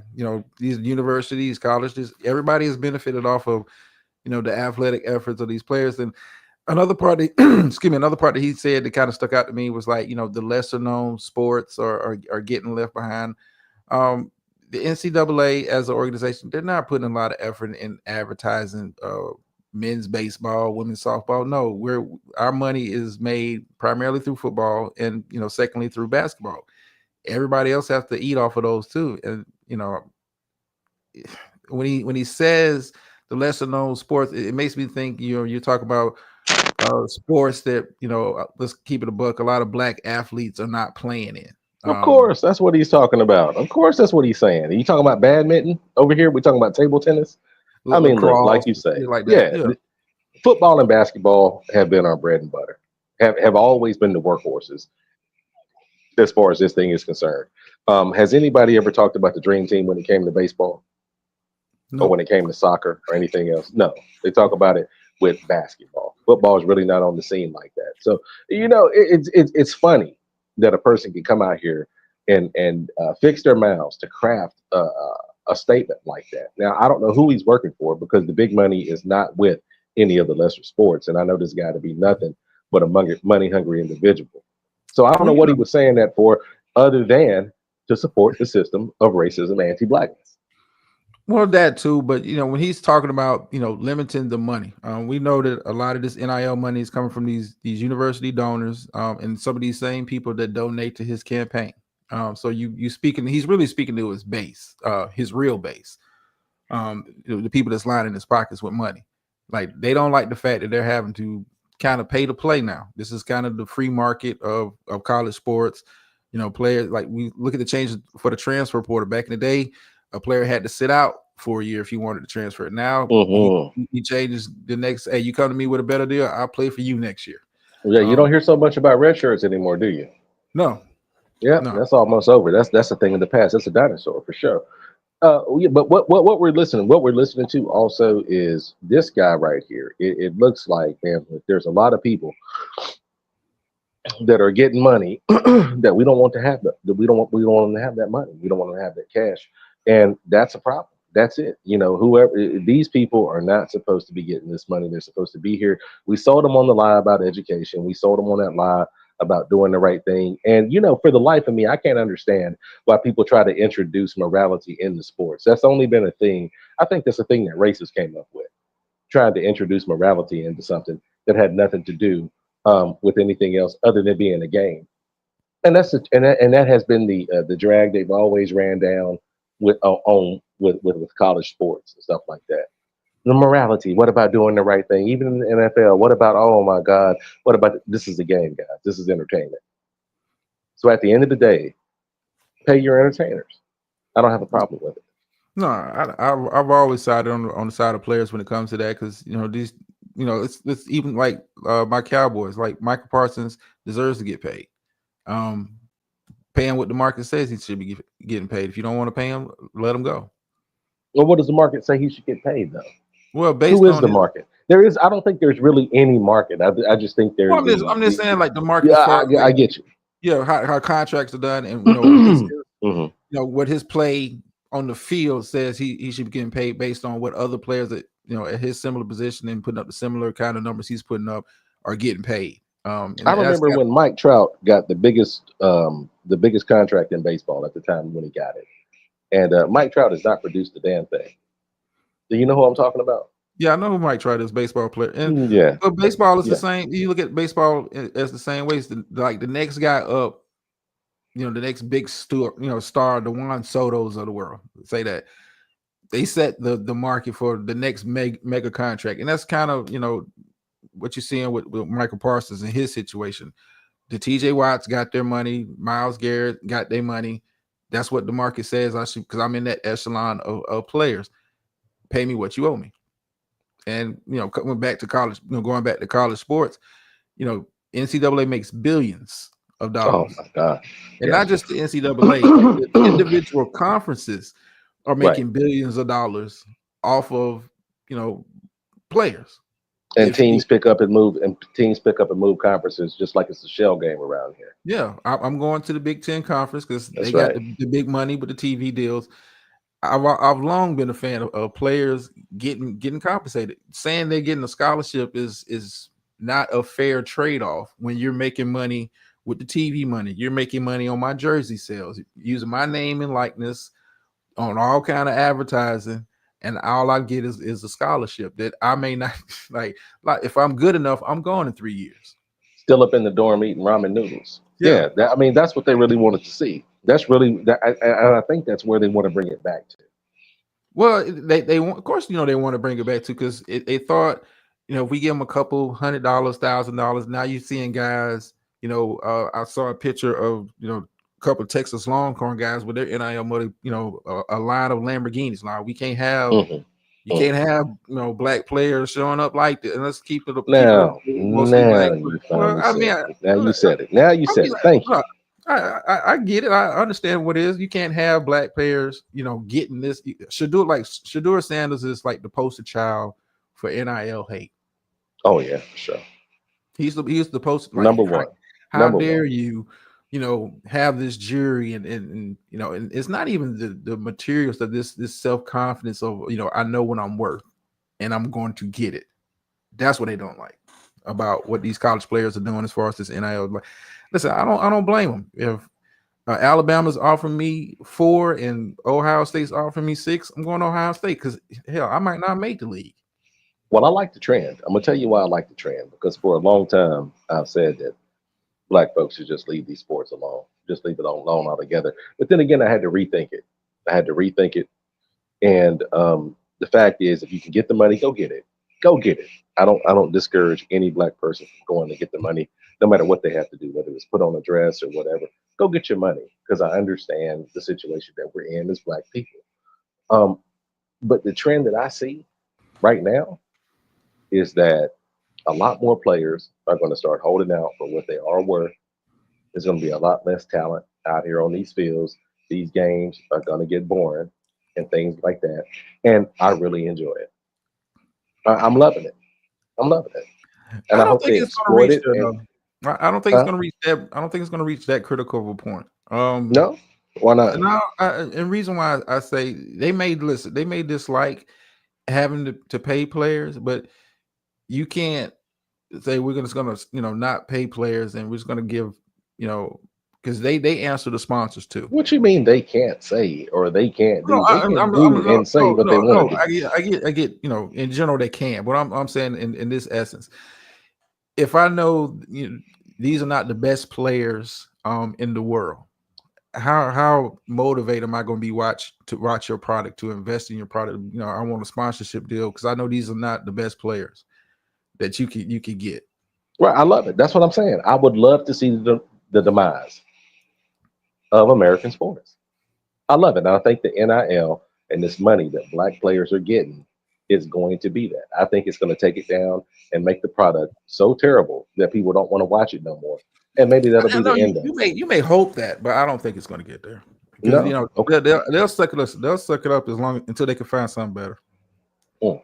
They'll suck it up. Listen, they may not want to be paying these players this kind of money, and they hope the president and they get together, the sports commission, and really limit the money. But until they find an alternative, listen, these universities are going to pay to play. Right. Well, let me drop down. Keep going. I'm going to wait till you get into the Trump thing, and I'll be back. Okay. All right.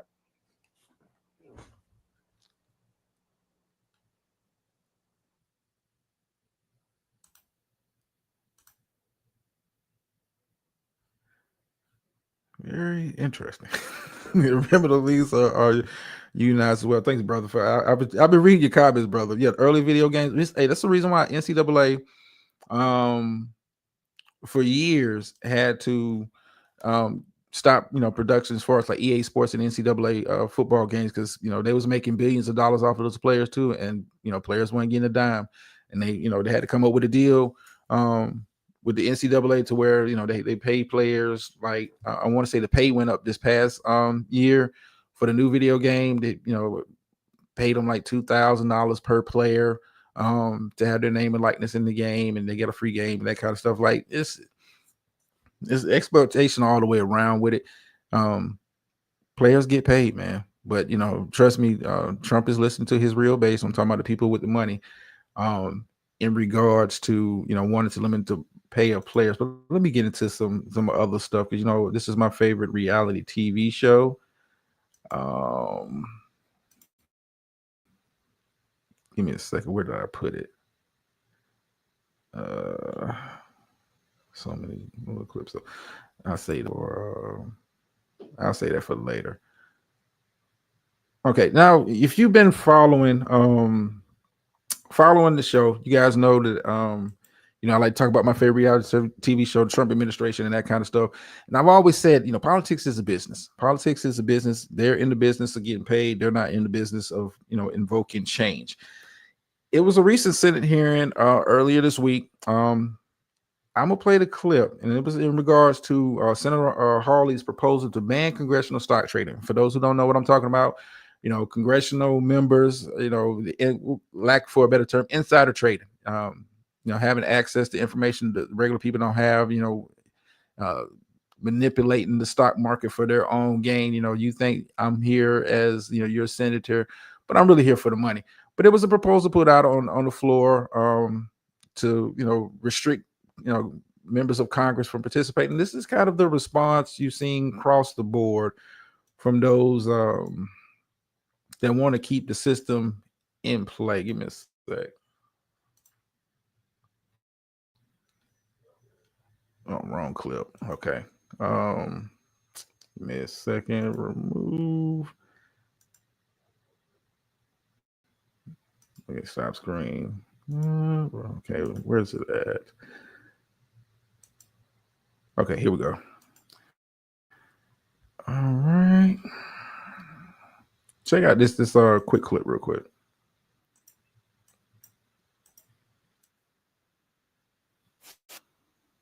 People to step up to the plate and run for office or potentially serve in office.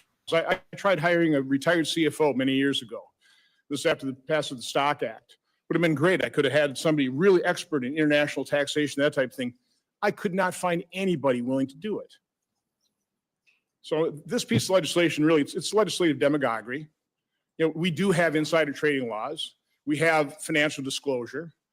Trust me, we have financial disclosure. The press pays attention to it. So I don't see the necessity of this. I can imagine all kinds of unintended consequences. You could relabel this law, quite honestly, the Career Politician Protection Act, because it'll make it so unattractive for people to give up their business, sell it, unless some ethics committee says, oh, no, there won't be a conflict of interest. I mean, there's when we pass a tax law that lowers tax rates, we all benefit. It's just an inherent issue. So again, we have plenty of protections. We have the disclosure. This is a completely unnecessary piece of legislation. It's going to create all kinds of unintended consequences. Senator Scott just pointed out one of them, just one of them. So again, I voted no last time. I'm a strong no this time, even stronger this time. All right, I'm back. Give me just a sec, y'all. Give me just a sec. Let me back up on the screen. Yes, you heard Senator Johnson saying it's just a major, I guess you can call it deterrent from those in business that want to get involved in politics. Listen, this is why I've always said politics is a business. They're in the business of making money, having access to money, and it's not about me, you, or quote unquote, their constituents. They answer to big business.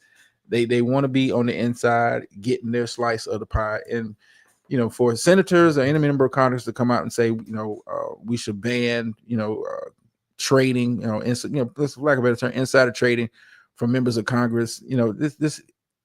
That right there, that quick clip lets you know that why would it discourage you?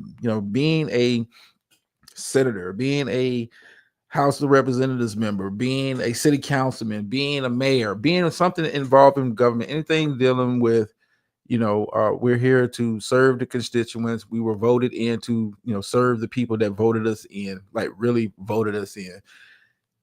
It lets you know it's about getting to the paper. It is about getting to the money. If you've seen, they was calling it, Republicans were calling it initially the Pelosi Act, because Nancy Pelosi, Democrat, who she's not going to say it's her money, but her husband, who has made millions and millions of dollars during the course of his being married to her and her being in Congress.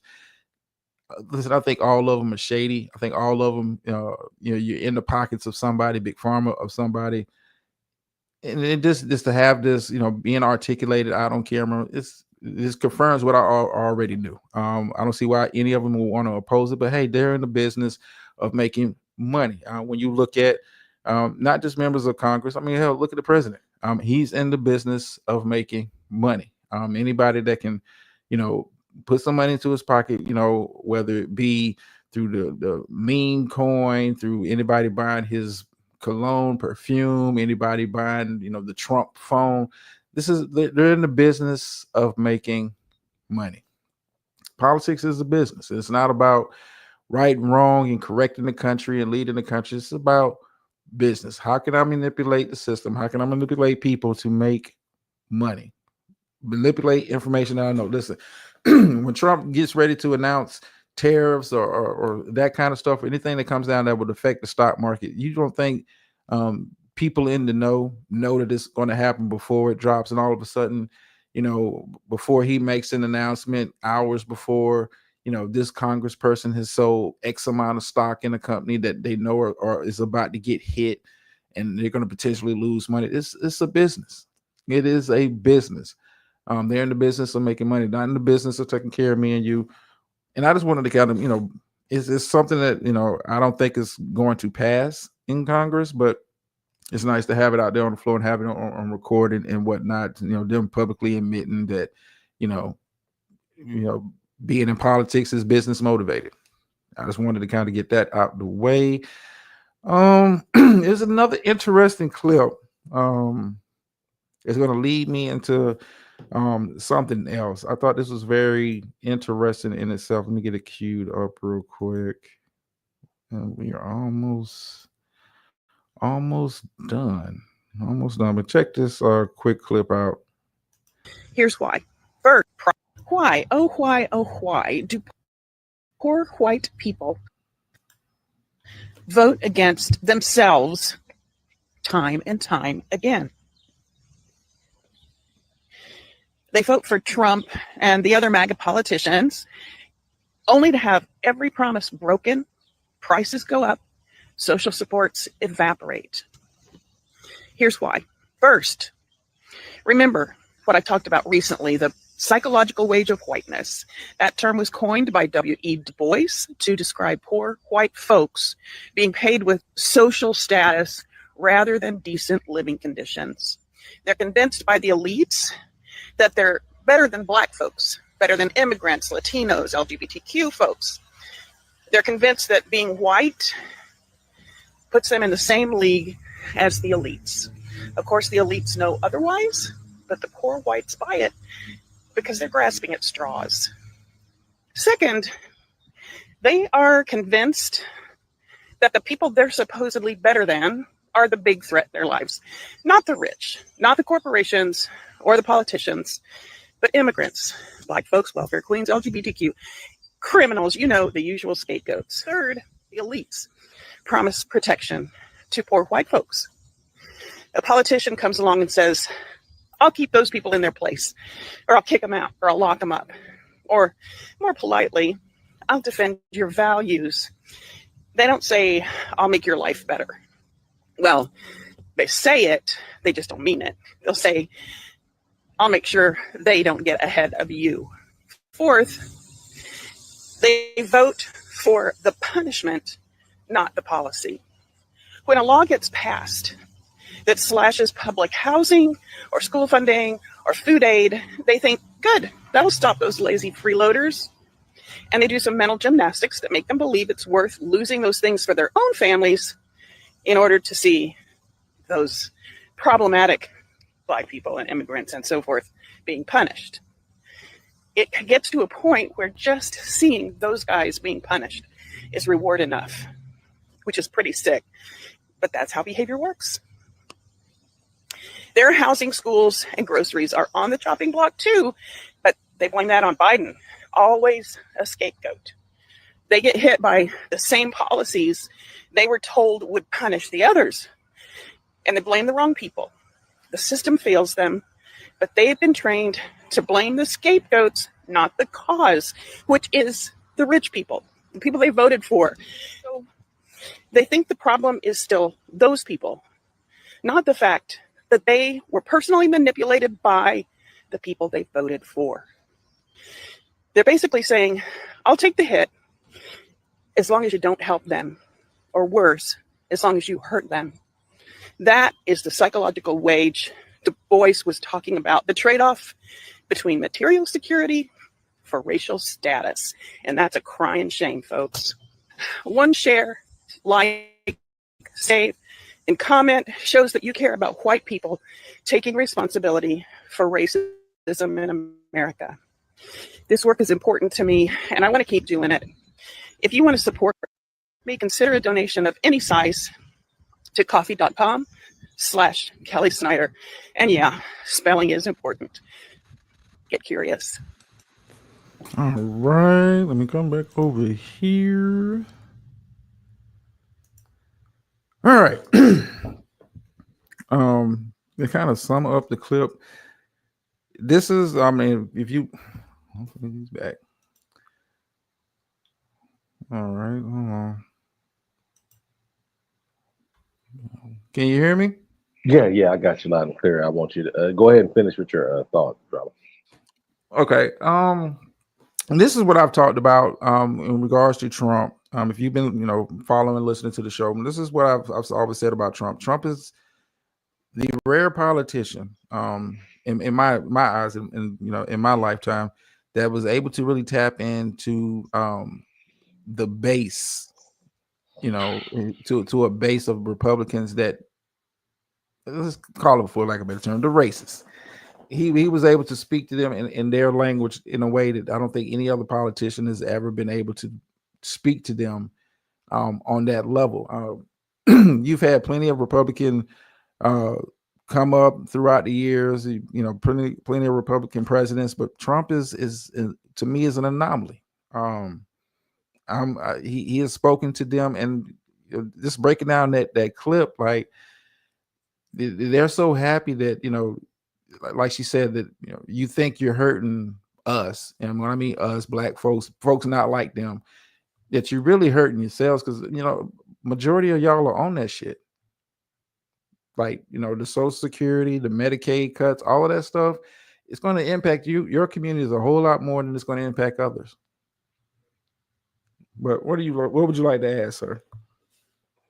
Well, Drama, this is stuff that I was saying about 3-4 years ago. And, listen, man, let's talk about politics. Let me break it down to you. Politics is simply people relations. There's politics involved in everything. Politics is life. Politics is everything that goes on in your life every day, and everything that goes on in my life every day. We're all politicians. We're all politicking out here for something, for some cause. Now, I could look at this situation with Trump and talk about the popularity bug and talk about how people want to get in line with something that makes them feel good. I've watched you carry narratives for people that were straight up narratives. And you did that. And the same people that you carried narratives for, just like the lady was saying, didn't have your best interest at heart. And I watched how that played out in your life. Now check this out. Let me get back to Trump. So the thing is, the same thing happens. The same thing happens over and over again with everybody. You look, she was practicing racism even in what she said. She was talking about when she was really wanting to speak about black people, she kept bringing up LGBTQ, others, and things like that. Listen, has history not shown us that the number one tasty treat, the number one delight that these people love to see hurt is black folks? That's what it is. It's not LGBTQ. It's not the so-called others. It's black people. And that's why I only use the terms black and non-black. That's what's going on out here.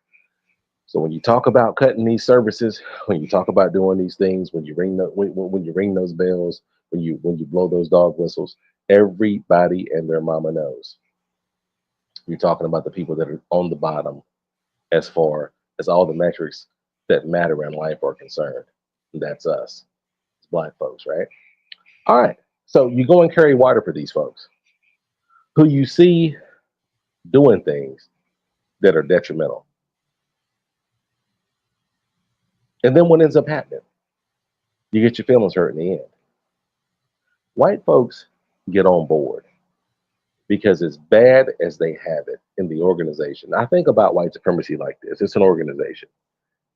And think about the mafia. You got the Don, you got the capos, you got the street soldiers. You know, everybody doesn't get the same benefit, but guess what? They're all in the same organization. These people understand that they're in an organization, and the organization is non-black. All of these cultures, all around. When you look at the so-called Hispanic, when you look at the Mexican, whether it be Puerto Rico, whether it be Mexico, these people have practiced anti-blackness since time immemorial. When you look at the Arabs, anti-blackness, time immemorial. And now that we're all here together in this one place, you can't understand why these people actually jump on and get with get with the program. Yeah, because they were already doing it. They were already doing it. All of these cultures did not like the undeniable, unambiguous black person. They didn't fuck with them. Excuse me. Sorry, they didn't mess with them. No, So you can cuss. yeah, yeah. But What I'm saying. So what I'm saying is, it's not far fetched. These people are not doing this. Look, this is what Tariq Nasheed talks about. Tethers. You've got the black, the black troop talking about tethers. No, these people are not tethers. These folks are operating on the same systems they've always operated under. The only thing is, the people that we call white happen to be the dons of the organization. They aren't. But they're not losing anything. They're not missing anything. They understand one thing. And the one thing is, as long as the undeniable, unambiguous remains on the bottom, look, we could deal with the rest of it. Well, let me ask you this. Go ahead. Let me ahead. ask you this. And I agree with, some of that I agree with. I would say this about the reason why I think she kind of put in the immigrant and the LGBT in part of the commentary is, yes, you think you're harming black people, but at the same time, you real white people that don't consider, like, immigrants may want to be white, but at the end of the day, when push comes to shove, they know you ain't white. You may practice some of the same practices, but they don't really accept you unless it's convenient for them. I look at those other groups, other social groups, as more of a distraction than anything, because they don't want to just come out. We want to get just black folks. I think they use like the LGBT. This is me just spitballing here. Like they love the fact that we say immigrant, and I can paint the picture of every Mexican here. They like to paint the picture of them as a cartel member, a drug dealer of some sort. It helps. It makes them feel. I thought they painted pictures of them as being some super hard workers. No. I'm talking about this. When Trump is talking to his base, when we're talking about we're going to get the immigrants, like in their mind, like he's painted the picture of them.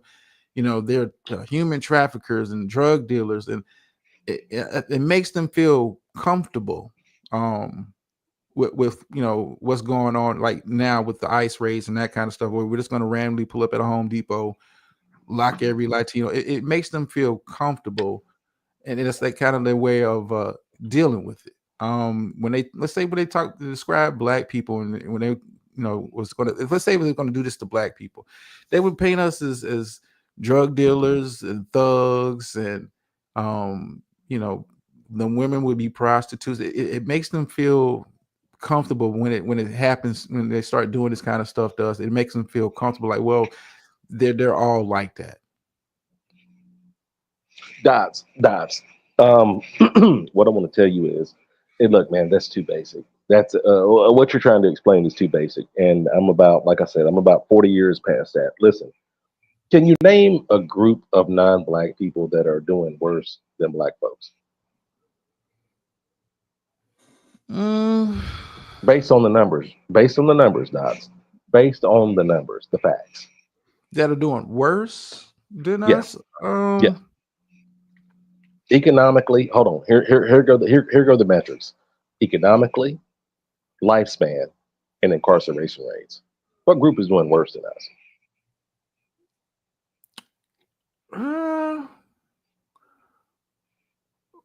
I gotta think. The incarceration rates is us, but I think as far as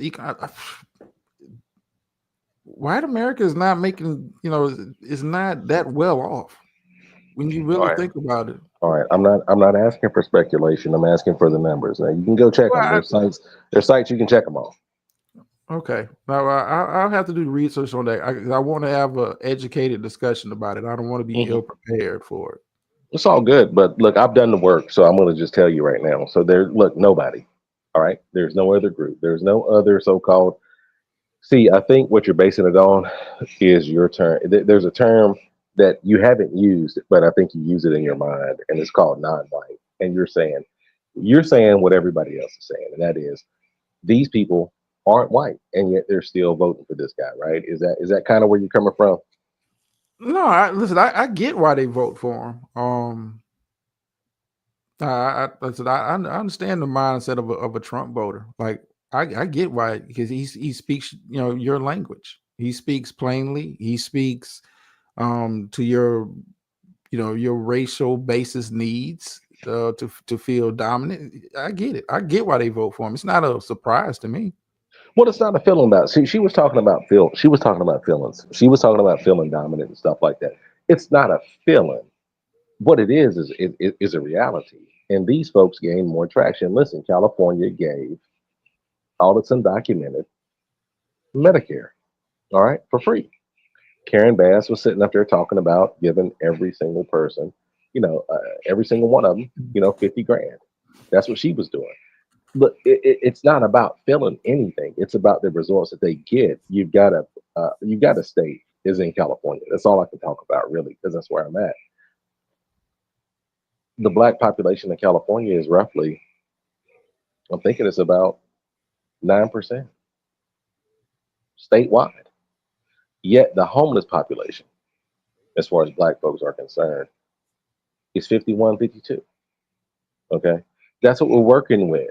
These people that Trump is sitting up here trying to grandstand saying that ICE is getting rid of everybody when they used to call Barack Obama the deporter in chief, right? So he's out here and he's sensationalizing everything. The fact is, they didn't want these folks to go anywhere. They don't want them to go anywhere. They don't, because they're in the group, and the group is non-black. And they're going to continue to do anything they can do to help these folks. We're on the outskirts by ourselves. And that is the reason. See, Trump didn't create these people. These people created Trump.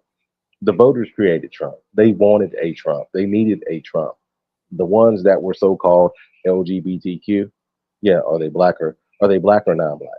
The ones that were so-called immigrants, are they black or non-black? They wanted a Trump. They needed a Trump. Because Trump was going to make sure of one thing. No matter how bad they were doing in the organization, they would always be on top of the undeniable, unambiguous. And that's been the whole situation. I've been saying that for 5 years now. Okay. So, once again, let me reiterate. You ran into issues, real hard issues that affected your life, your day to day, by dealing with people who did not want to have the discussion of racism. You jumped on narratives. You jumped on crazy stuff. Just because, listen, no, it makes sense. It's the same thing. No, listen, it relates to what the lady was saying. It does. The politics that you were running with are what caused your demise. That's what happened. Demise? Yeah. Look, man. I understand. I get it. I get the laughter. But what I'm saying is, there's no way that these people should be able to affect anything in your life. There's no way that should happen with a bunch of goofballs. It shouldn't. But you chose the wrong candidate, and you ran with it, and that's where it got you. But look, man. Look, I'm here. I'm still here. I'm still supporting you. I'm still doing my thing. You know what I'm talking about? It's like, bruh, have you learned anything? Have you gained any insight into what I was talking about? And once again, like I say, I know that I'm 40 years ahead of people, but did you gain anything? Did you learn anything from listening to what I was talking about? This was a very enlightening conversation, sir.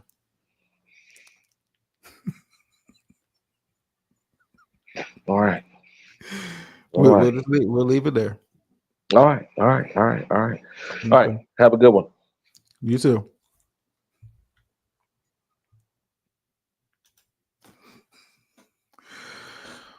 Whew.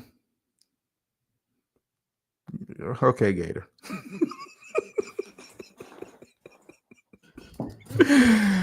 Okay, Gator.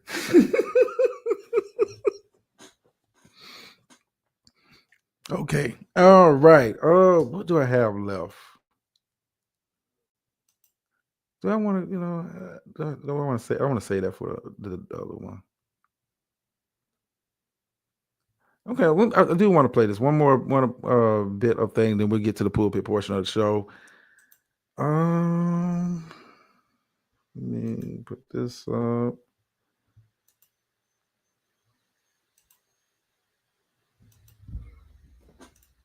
Thought this was interesting. I want to, the thoughts on this one. Give me a sec. I'll get it queued up. Oh, I gave my Super Bowl picks. I got Bills over the Eagles. Gators got Ravens. I don't know if anybody else dropped their Super Bowl picks. Not trying to sound like weak ass Drake.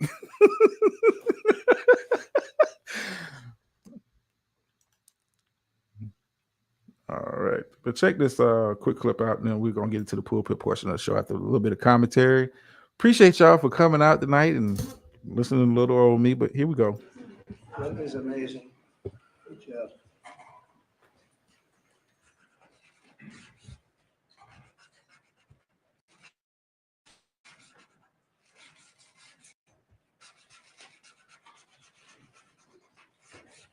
Okay, we got it. I think we're good.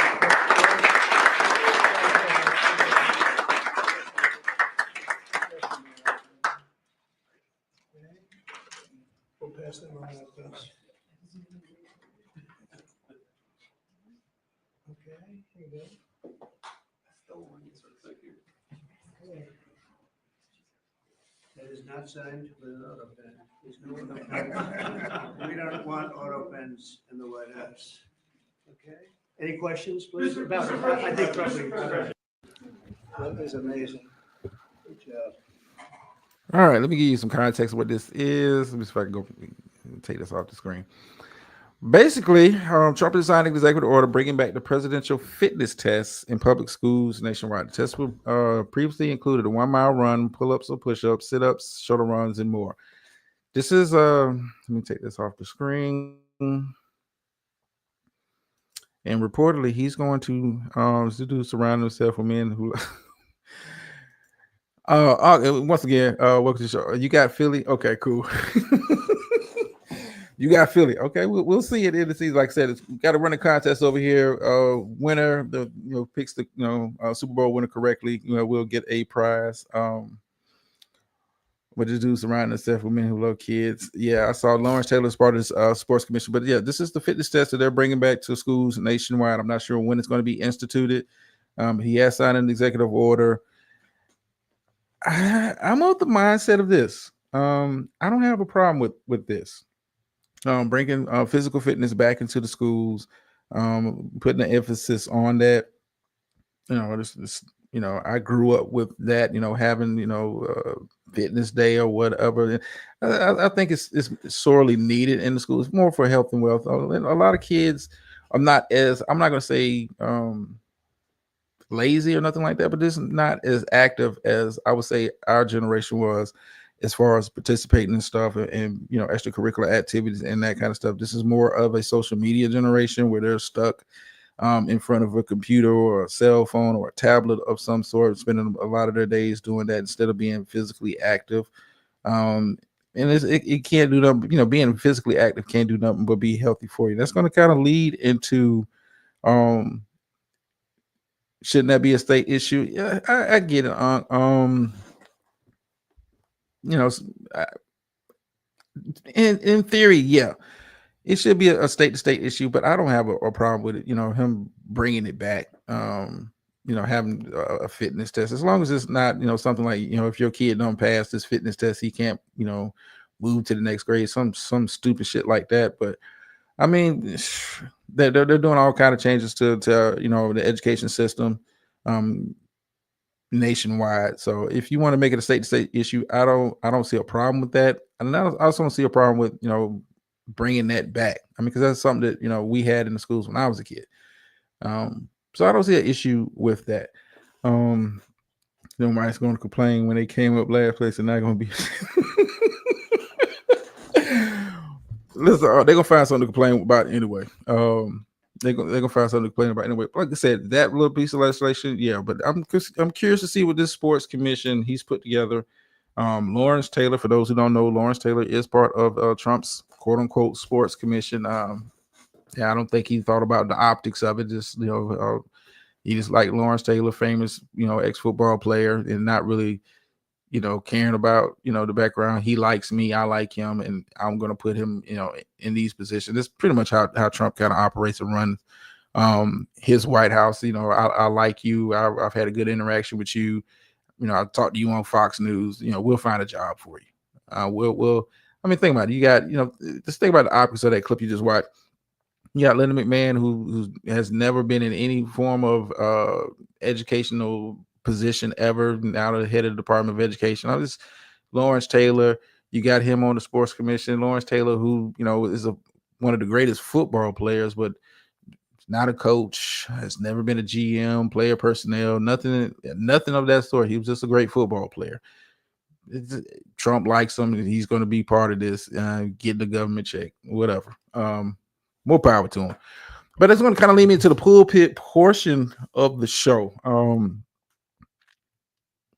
As we kind of close a well-known people. Listen,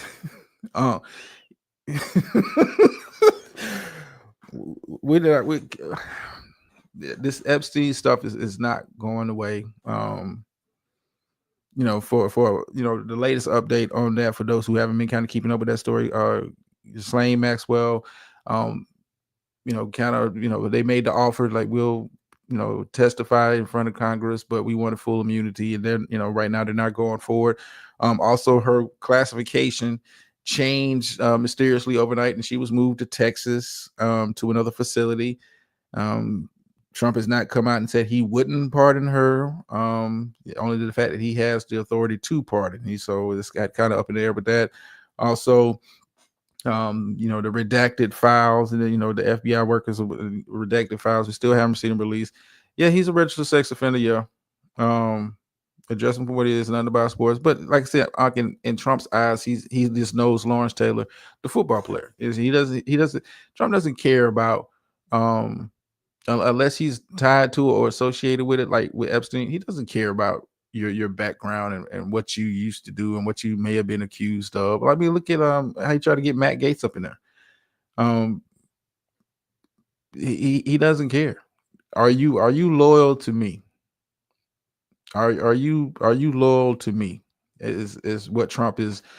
You know, that's prerequisite one. Like, whatever, as long as I'm not tied to your history, he doesn't care. Doesn't care.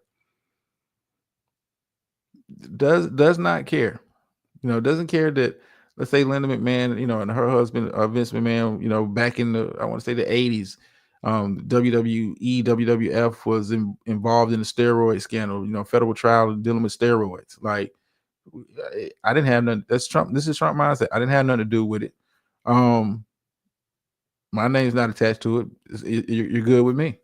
And, you know, that's, you know, Lawrence Taylor, part of the sports commission. Like, he just knows, like I said, he just knows Lawrence Taylor as the football player. Doesn't know him as, you know, he's still a registered sex offender. It doesn't. It's you know, I like him. He's cool with me, and that's how Trump kind of operates it.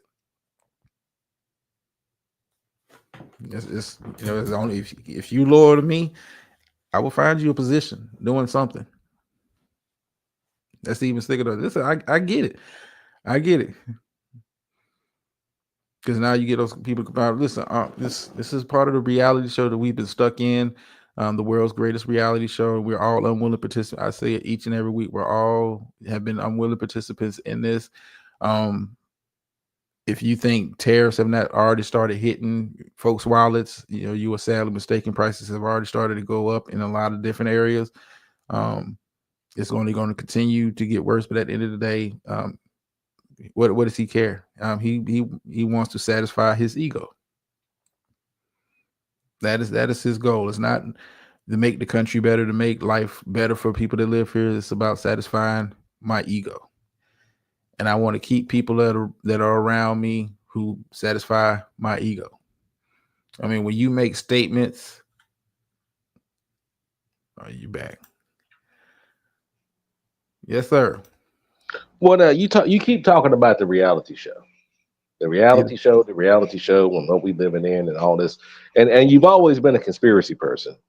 That's the one thing I know about you. It's always something deeper down the rabbit hole. But can we stick to just exactly what is right now? Can we stick to what's really going on? Let's get out the reality show and let's get into some reality. You want to talk about any of that? No, sir. I'm trying to wrap up the show. Okay. All right. So we still in fantasy world, huh? Yeah, I tried, man. I tried. I tried, man. Patience of Job. Beautiful. I tried. I tried.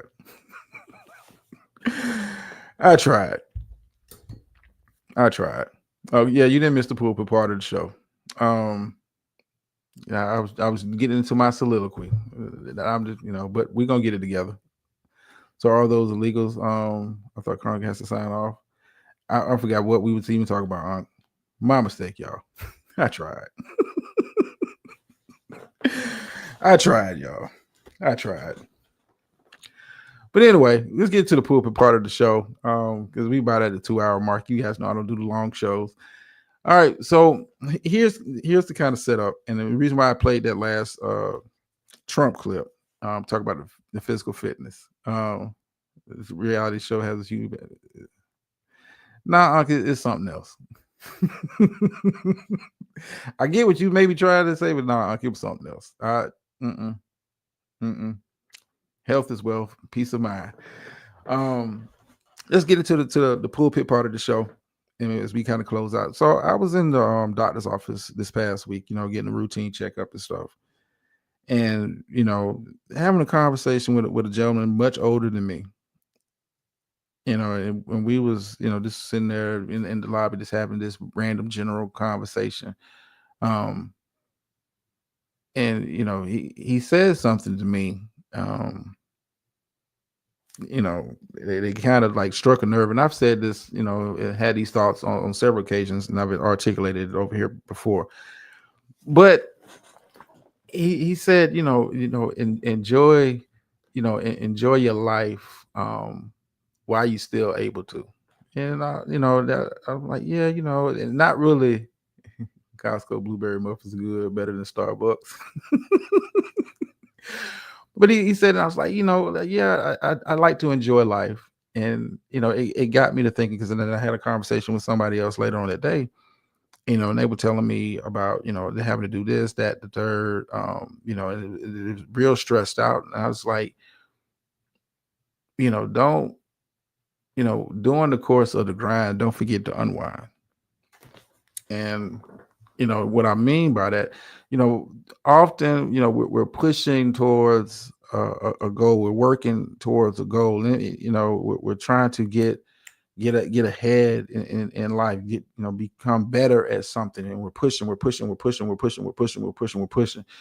And you forget, sometimes you need to unwind from the grind. Some of us have grown accustomed to, working so much where, when you're sick, you don't take time off, or, when you're tired, you're mentally fatigued and you really need a break. you don't want to take one because you thinking this is going to throw your grind off, and you're hustling, you're trying to get to a certain point in life, and I'm racing towards retirement. I want to be this, that, and the third, and sometimes you need to unwind. Hey, Divine.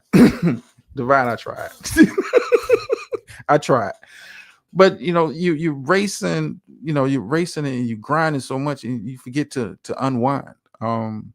You find yourself, like I said, and I've been a victim to it, and I think most of us have also, to where on days that you're not there, and it may just be like you just mentally you're not there in the moment and whatnot, and you feel like I just got to keep pushing. I got to keep pushing. I got to keep pushing. I'm sick. I got to keep pushing. I got to be there. I got to be there for whatever reason. Maybe a loyalty to the job, maybe a loyalty to coworkers, or loyalty to whatever your grind is. Whatever your grind is, you forget to unwind from the grind.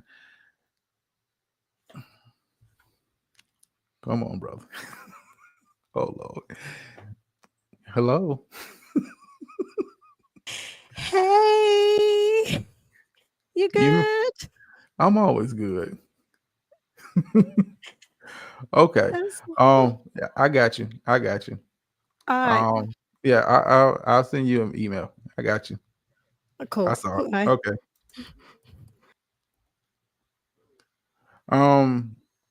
Okay. Working on the show. Well, come on, brother. Okay, beautiful. Let me get into it. Like you unwind from the grind. And just being in the doctor's office, looking at him, and I was like, I don't want to be, have worked towards something and hustle towards something and try to build something to the point where you can't even enjoy and reap the benefits of it. Like, it's okay to unwind and check out. Like, okay, I need to take a break. I need to enjoy, what life is offering you at the moment. You know what I'm saying? Like, missing out on like family gatherings and events because you're like, I gotta work, I gotta get this because I'm trying to get this, I'm trying to get that, I'm trying to get, like, unwind sometimes from the grind. And like I said, the grind can be work, the grind can be a lot of things. Sometimes you need a break. Whatever that is for you, and however you do it is up to you. But just unwind from the grind. Like, it's okay to take a break and be easy and enjoy, take a stop and enjoy the fruits of whatever that is that you're working towards. Enjoy it for what it is. Recharge. Sometimes you need it for a recharge. You need it for a reset. Unwind. It is not all. I'll be damned. At the end of the day, like, you can't. What's the point of doing if you can't enjoy it? What's the point of building something and purchasing this and acquiring that if you can't enjoy it? What's the purpose of it? And I'm looking at, in retrospect, I'm looking at, like, for him to say that, like, makes me think maybe you grinded, health is wealth, man. Health is wealth. You may have grinded and look at you, you're unhealthy. And sometimes it ain't physical. Sometimes it's mental. Some people are mentally unhealthy. Sometimes you need to unwind. You may need to take a solo trip, take a staycation, unwind from the grind. But anyway, with that being said, thank y'all for coming out, listening to little old me. It's always appreciated. We will continue to do what we do over here. Of course, for the Straw Hat crew and that crowd, of course, Tuesday we're gonna have some fun with that. Beautiful child. Listen, beautiful. I know when you listen, peace of mind is so valuable. Health is wealth. And it's sometimes that is on a physical level. Sometimes it's on a mental level. Sometimes it's even on a spiritual level. When you reach that point, solo trips are awesome. Listen, I can't take solo trips, but we do day trips and stuff like that. Yeah. Get away from it. Listen, it's not going nowhere. Listen, the grind is not going nowhere. You're not missing nothing. If you're feeling down, you're feeling sick, take the damn sick day off. You earned it. You're not missing nothing. I would, explain a personal, situation that happened a couple of years ago, but nah, not here. But to see people have, health complications, and you ground yourself into the dirt. It's all about the grind, and you forgot to unwind. Relax, chill out, breathe in some good air. Breathe in some good air. Yeah. And Divine, yeah. He hit me after the show. I got an idea for Tuesday. I want to bounce off of you. But anyway, it's one of them shows, and no. No.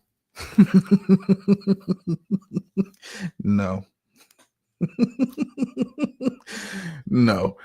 But anyway, y'all know the phrase that pays around here. Thank you for coming through with something positive. I appreciate it. No problem. Listen, beautiful. I try. I try, beautiful. If it from my mouth to yours, if you make you feel good, I've done my job. I've done my job. Yeah, yeah, beautiful. No. Let's end it off with the phrase that pays off here. Like I said, Tuesday, my straw hats will be over there doing that. Of course, we'll be back here next week, breaking down the latest and greatest from the world of sports and whatever else kind of pops onto my radar. Y'all remember, hey, the hate was in you because it ain't in them. And remember, sometimes you win, sometimes you lose, but every time you learn.